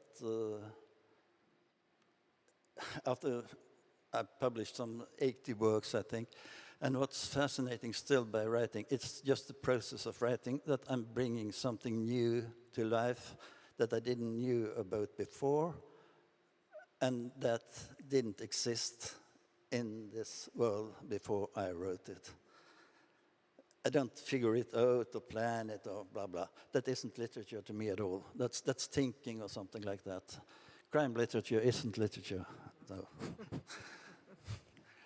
I'm not a fan of Nordic noir. No, I'm not. It's the opposite of literature. That's as simple as that. Well, yeah. So then let me ask something about the characters you create in your world, in the world you create with literature. Is there hope for these characters? Are they hopeful? Is there hope for them? This is the question that Max Brod asked Kafka 100 years ago. Is there hope for your characters, do you see? I don't think in such categories, I think, and I don't think Kafka did it either. He wanted, as I guess all writers want to do, they want to write as good and as true as possible. And of course, that isn't truth in a realistic way or a scientific way. It's more like truth in a religious way. The paradox is very important for literature, as it to me is for Christianity. 3 in 1, the Trinity, for instance. Yeah. There are many, many paradoxes in Christianity, and the logic of the paradox is also the logic of art, I would say. Opposite to the logic of science, where one and not one, A and not A cannot be it isn't possible, but it's possible in literature. Are not those paradoxes in Christianity solved through faith? Yeah, in a way, they end up a good paradox. It's end up in a kind of truth. It is a kind of truth. Coincidentia oppositorium, as they said, and it's it isn't the contradiction that is the point. It's what the contradiction in a way leads to. The liturgical, the ritual part of your work in theater, for instance, which is in itself originally a ritual as well. You moved on from drama. Why is that? No, I started out writing poetry, yeah, and I still write poetry. I think a selection at least is published in Italian. And in Spanish, there's my collected poems are published in Spanish, I know. Perhaps even in Portuguese. Yeah, they are. Yeah. So that's where I started. And then I also wrote early small stories. And a story, in a way, was a kind of development of a poem made long, like that. And I wasn't fascinated by theater, but by literature. Then I was commissioned to write a play, and I've tried my whole life to make a kind of living from being a writer. And because of that commission, I wrote my first play. And that was this play you already mentioned, if somebody is going to come, or how to translate it. And that's still my most produced play. And I feel, in a way, I took something from the way I wrote or write poetry, and something from the way I wrote and write novels, and put it together. And then I had a kind of dramatic expression, or how to put it. When you wrote that play, Someone is Coming, were you searching for something, for someone to come? No, not at all. No, I keep quite a distance always from my life and what I'm writing. It's the bigger the distance is, the better you write in a certain way. It's all about form and transformation. Of course, everything goes back to me. I'm the writer. It's written with my voice and my language, with my experience and so and so. But it isn't because I want this or that, or have this or that ambition. If you want something, then you are writing bad. Then you have an intention, you want to convince someone about something, then you lose the spiritual quality and even the religious dimension, I would say. If you try to preach and tell the truth about politics, about religion, etc., then it's not literature anymore, then it isn't art. And so it takes it away from the real quality of believing even. But as a writer, you exist in a certain context as well, in a social, in a political, in a spiritual context. And our times are hazardous, tensional, contradictory. Do you see it as your role? The question is not whether you see that the role of the writer is to be engagé. No, not at all. In time and then you enter the universe of journalism, of agitation, the world that is the opposite of the world of art. If you go back to Adorno, he asked if it is possible to write poetry after Auschwitz. He said yes, but it has to be in a way a negative poetry or literature. His favorite poet was Paul Celan, and his favorite playwright was Samuel Beckett. And they, in a way, made a kind of what you could call beauty and truth survive in the year after Auschwitz. And the task of literature and art, it's just the same nowadays. It's to establish another place. You need also another place. Everything cannot be stupid journalism and politics. Yeah. You need another place. You need religion. You need God. You need something else. Yeah. But the role of the writer is also not to be an instructor, an educator. The role of art is different. It's also not to be an instructor. No, not at all. Not at all. It perhaps a kind of spiritual advice in a certain way that you can see and understand a kind of spiritual side of life through good literature, and you can. and through good art and good music. Let's say the only music I really love by now it's Bach, Johann Sebastian Bach. Of course, you can see a lot about the truth of life through his music. It's obvious to me. And you can ask, where does it come from, the music of Bach? It's a gift. It's a gift. All real art is a gift. I'm a small writer. Bach is a huge genius, of course, but I also get a gift. He got a huge gift. Yeah. It's God's given gift. You thank God in the I thank God. speech. I thank God. Yeah, I Nobel. do. I do. I don't think it comes from God. My writing. I'm not that ambitious, and I think that's blasphemic to say and think in a way. But I thank God for my ability to write, and I never promise that I can write a new text because it's a gift. You cannot expect a gift. And it's The gift is given, or it's not given. Yeah, and I'm really thankful for what I've been able to write. And if I don't manage anymore, that's okay. I've had a lot of gifts. Yeah. As a European, as a writer, as an artist, what concerns you most in our times? I cannot, of course, I cannot say it in a way. I'm a pacifist myself. Of course, I rejected to join the army, etc. Of course, I hate war, but that, who doesn't? You do, I do, everyone do. So, and I think art has to do with a magnitude of meaning,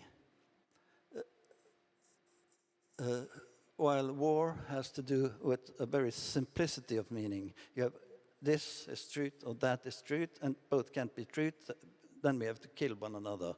Art is saying just the opposite. Ambiguity is crucial to all art. It's like this, it's like that. Again, the paradox in a certain way. So it's to be a bit journalistic, I could say that art is peace. Love that. Art. We have been talking about education for peace, but education for peace must go through great works of art. Must go through great works of art. Education. I think, yeah. But but at the same time, it's. I've never been good in maths, to put it like that. I have a talent for music and for writing, for literature. Not all have that. They are good at running, perhaps, or they're good in maths or whatever. So you cannot put the same thing on everyone. Yeah, we are so different. Yes, we are. And we have this. We have to celebrate that we are so different. Yeah. And it's a gift. Yeah. Also. Do you think that the question precisely of the recognition of difference and of seeing the face of the other, as Levinas would say, is an issue in our time? Yeah, and you just see the face of another human being, and you see the difference, and in a beautiful way, I would say. Yeah. So, and that I think that also gives you respect for each and every human being, and that this respect has to do both with similarity and with difference, of course. We are all completely universal as human beings, and at the same time we are all completely individualistic or idiosyncratic one, I would say. And that's another paradox, yeah, that we are completely particular and completely universal as human beings. And I think, at least for me, great art is also a bit like that. It's completely unique and it's completely universal at the same time. Yeah. That's also the the role and the position of culture. You live in Oslo now, you live in other places, we were saying Austria.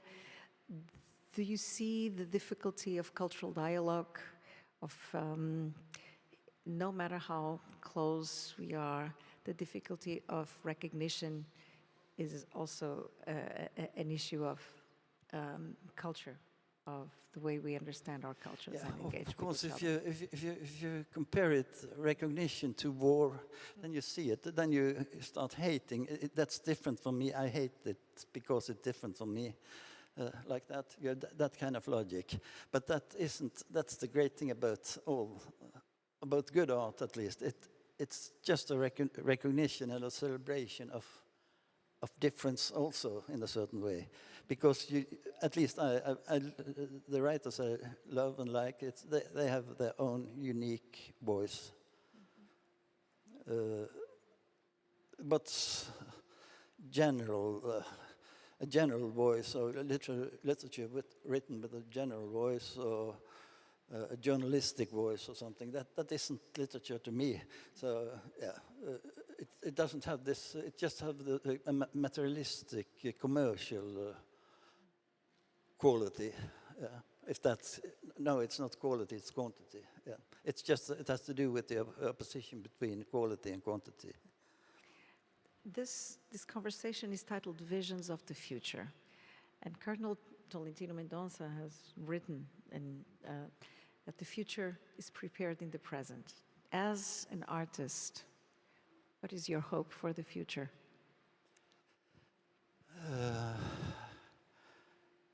I don't think I can say it.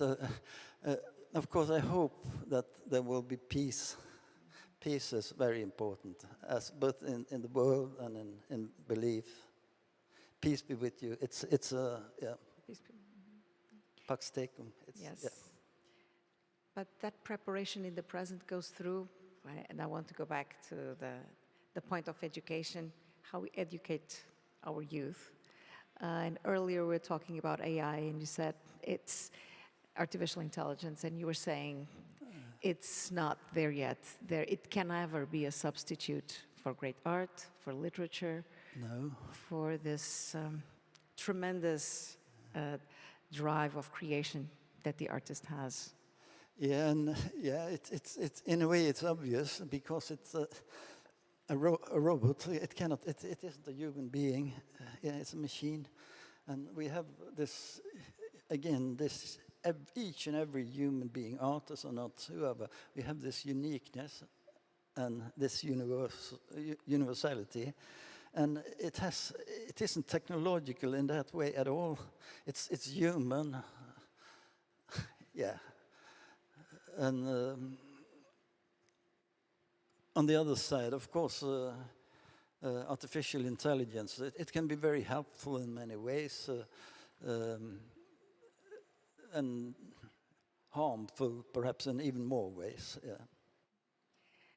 So what would you like to share with us from your, we've talked about the traumatic experience of speaking up in class, reading aloud, but is there any other experience of your time at university or before as a student that was particularly important for you? I've always been a kind of outsider, and one has to give space for the outsiders, I would say. They are my folk. I was very bad at school. When I went to my first years in school, I had the lowest degrees in Norwegian, writing Norwegian. I had it until my 9th class. Not the lowest, but the second lowest. And then I started to go to gymnasium, as we call it, a kind of college, yeah, something like that. And then I had another teacher, a very well-educated teacher, and then I jumped up to the highest level, just from one, yeah. So it has to do with the way the teacher looked at me, yeah. And so one has to be very careful with how you judge others. That's a good biblical rule. Judge or recognize, interact, engage with your students. It's to cultivate. It's almost a spiritual moment. The relation that a teacher has with her or his students, right? Yeah. So yeah. No, it's since I belong to the outsiders and they are my folk. I would like to support them. Yeah. But it's important. That has to be my message. Education needs to have space for that. Yeah, to see them and to take care of them. I remember this teacher at the gymnasium, at the college. He handed out to me.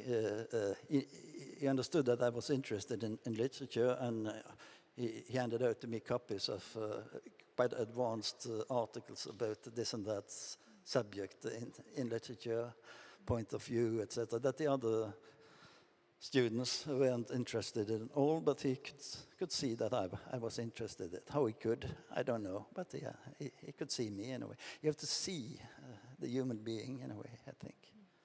See the human being. On that note, that's what your literature does, is it not? That's what you try to do with your literature, to see. Yeah, in a certain way, yeah.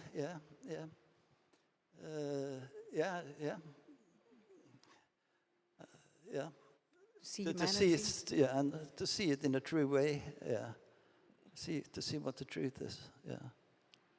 And I want to end with a question on true and truth, and real truth, and literature and truth, and our spiritual quest, and how literature really allows us to, or not, to find that ultimate truth of spiritual. And I think even if literature is read by only a few people, and a lot of it is, it still has quite a value if it reaches the right persons. A collection of poetry selling 100 copies, it can have a bigger influence, I'm quite sure, than a crime novel selling in 50,000 copies. Yeah. So life is working in many strange ways. Yeah. On that note, Jan, thank you so much. Join me in thanking Jan Fosse. Thank you. Thank you. We'll continue to read you. Thank you. Thank you.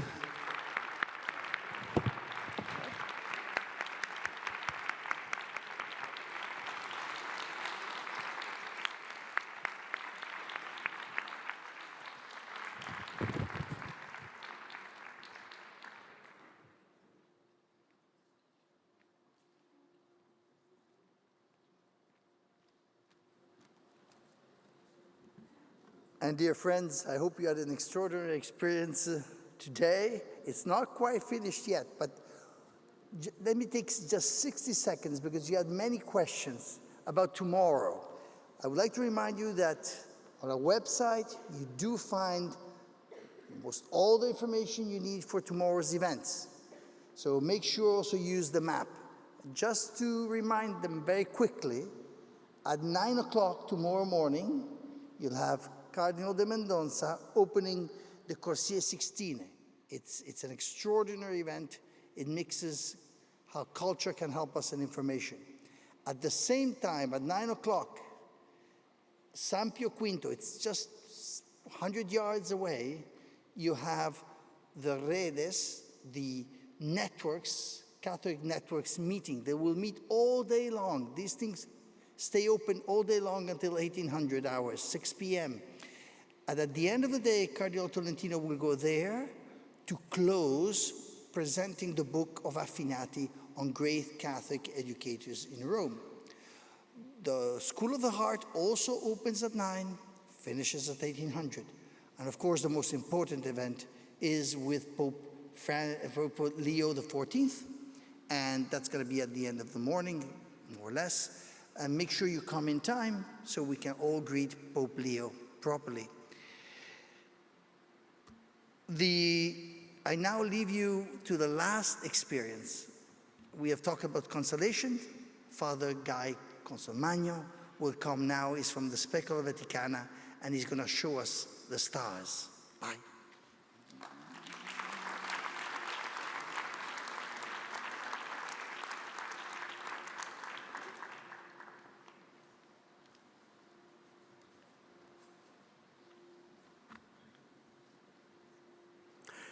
We came forth to see the stars again. The title comes from Dante's Inferno, where the poet finally escapes the netherworld. We climbed the dark until we reached the point where a round opening brought in sight the blessed and beauteous shining of the heavenly cars, and we walked out once more beneath the stars. This actually is from the translation in English by John Chardy. I chose that because my father knew John Chardy. They were students together at Tufts University in Boston. Chardy, class of 1938. 2 children of Italian immigrants getting a university education at the height of the Depression. The sight of stars has a tremendous effect on all of us, but especially for those who have been denied the chance to see them. At the Vatican Observatory, we produce a calendar every year that features astronomical images, and we distribute hundreds of them to men in prisons. One of them wrote to me, a prisoner in San Quentin, California. He said, "I am able to see sights I haven't seen in 17 years. I'm able to look and wonder on such vast creation and just ponder all that is."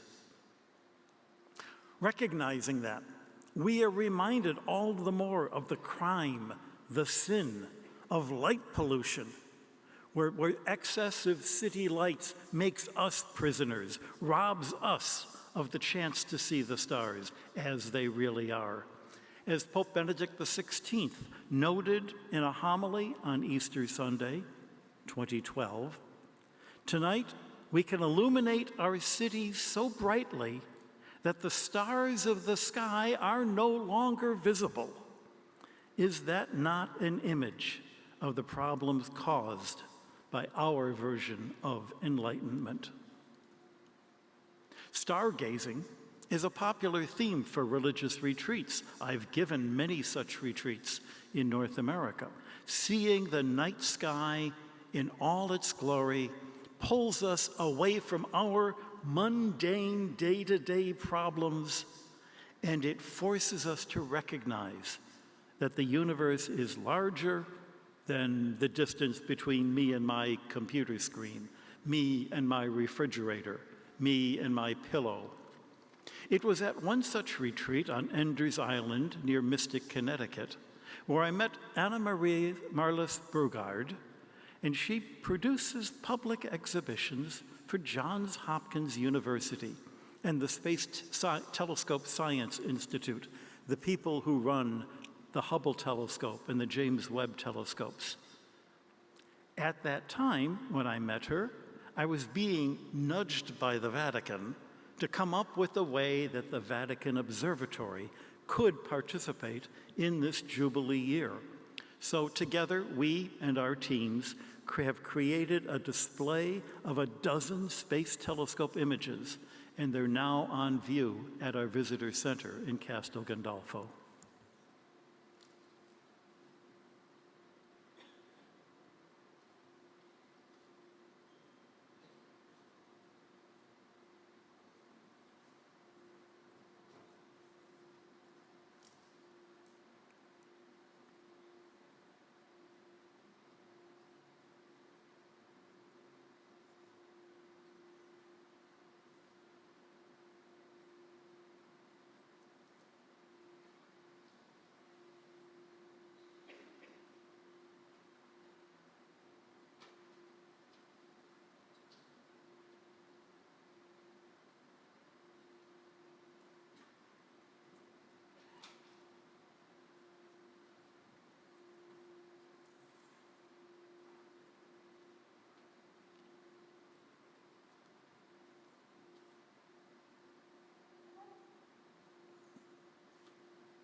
to scientists, even in an age of abstract computer models and digital data, looking at the actual pictures of what we're studying is still important.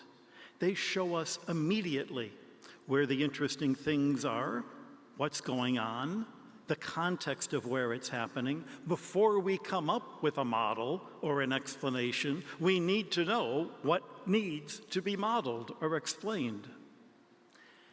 But it's also important to remember that we scientists also respond to and are motivated by a desire for beauty as well as truth. Having this exhibit at the Vatican Observatory as part of the Church's Jubilee year is a way to emphasize how religion is not opposed to science, but supports it, and indeed is inspired by it. But there's also a subtle lesson in these images. The James Webb Space Telescope has cameras designed to look at the universe in infrared light. This is colors beyond the red that the human eye cannot see, but only there can we see the characteristic spectra that tell us the composition of exoplanet atmospheres. Only that light can bypass the dust that obscures the center of interstellar clouds. And these are the colors with which we see the furthest and most red-shifted galaxies as they looked at the beginning of the universe. Because these colors are invisible to the ordinary eye, our images have to reinterpret them into colors we can see. Microwave colors become red. The near-infrared, just beyond our eyes' limit, we color blue. But then, it's not just science that needs these tricks. Religious truths, too, can sometimes only be made visible through poetic metaphors. And so we return to Dante. No one would argue that his images of the Inferno or Paradise are scientific descriptions of places we could visit with a spacecraft or see with a telescope. But his poetry has endured for centuries because it evokes in us truths that mere scientific descriptions could not possibly contain. And yet, as we see, science contains its own sort of poetry. These images remind us that the universe is filled with beauty everywhere we look. They delight the human eye regardless of how much astronomy you may or may not have studied. But for those of us who have studied, our souls find joy in the expression of the laws of nature that these images reveal. We find beauty not only in the contemplation of creation, but also in how that contemplation allows us to advance our understanding and lead to new questions to ponder. In this beauty, we are reminded that the glory of creation reflects the magnificence of its creator. Psalm 19, of course, tells us the heavens declare the glory of God. But in these images, the heavens are declaring things that the psalmist could never have imagined. In the constellations that you educators are working on, we see things the psalmist could never have imagined.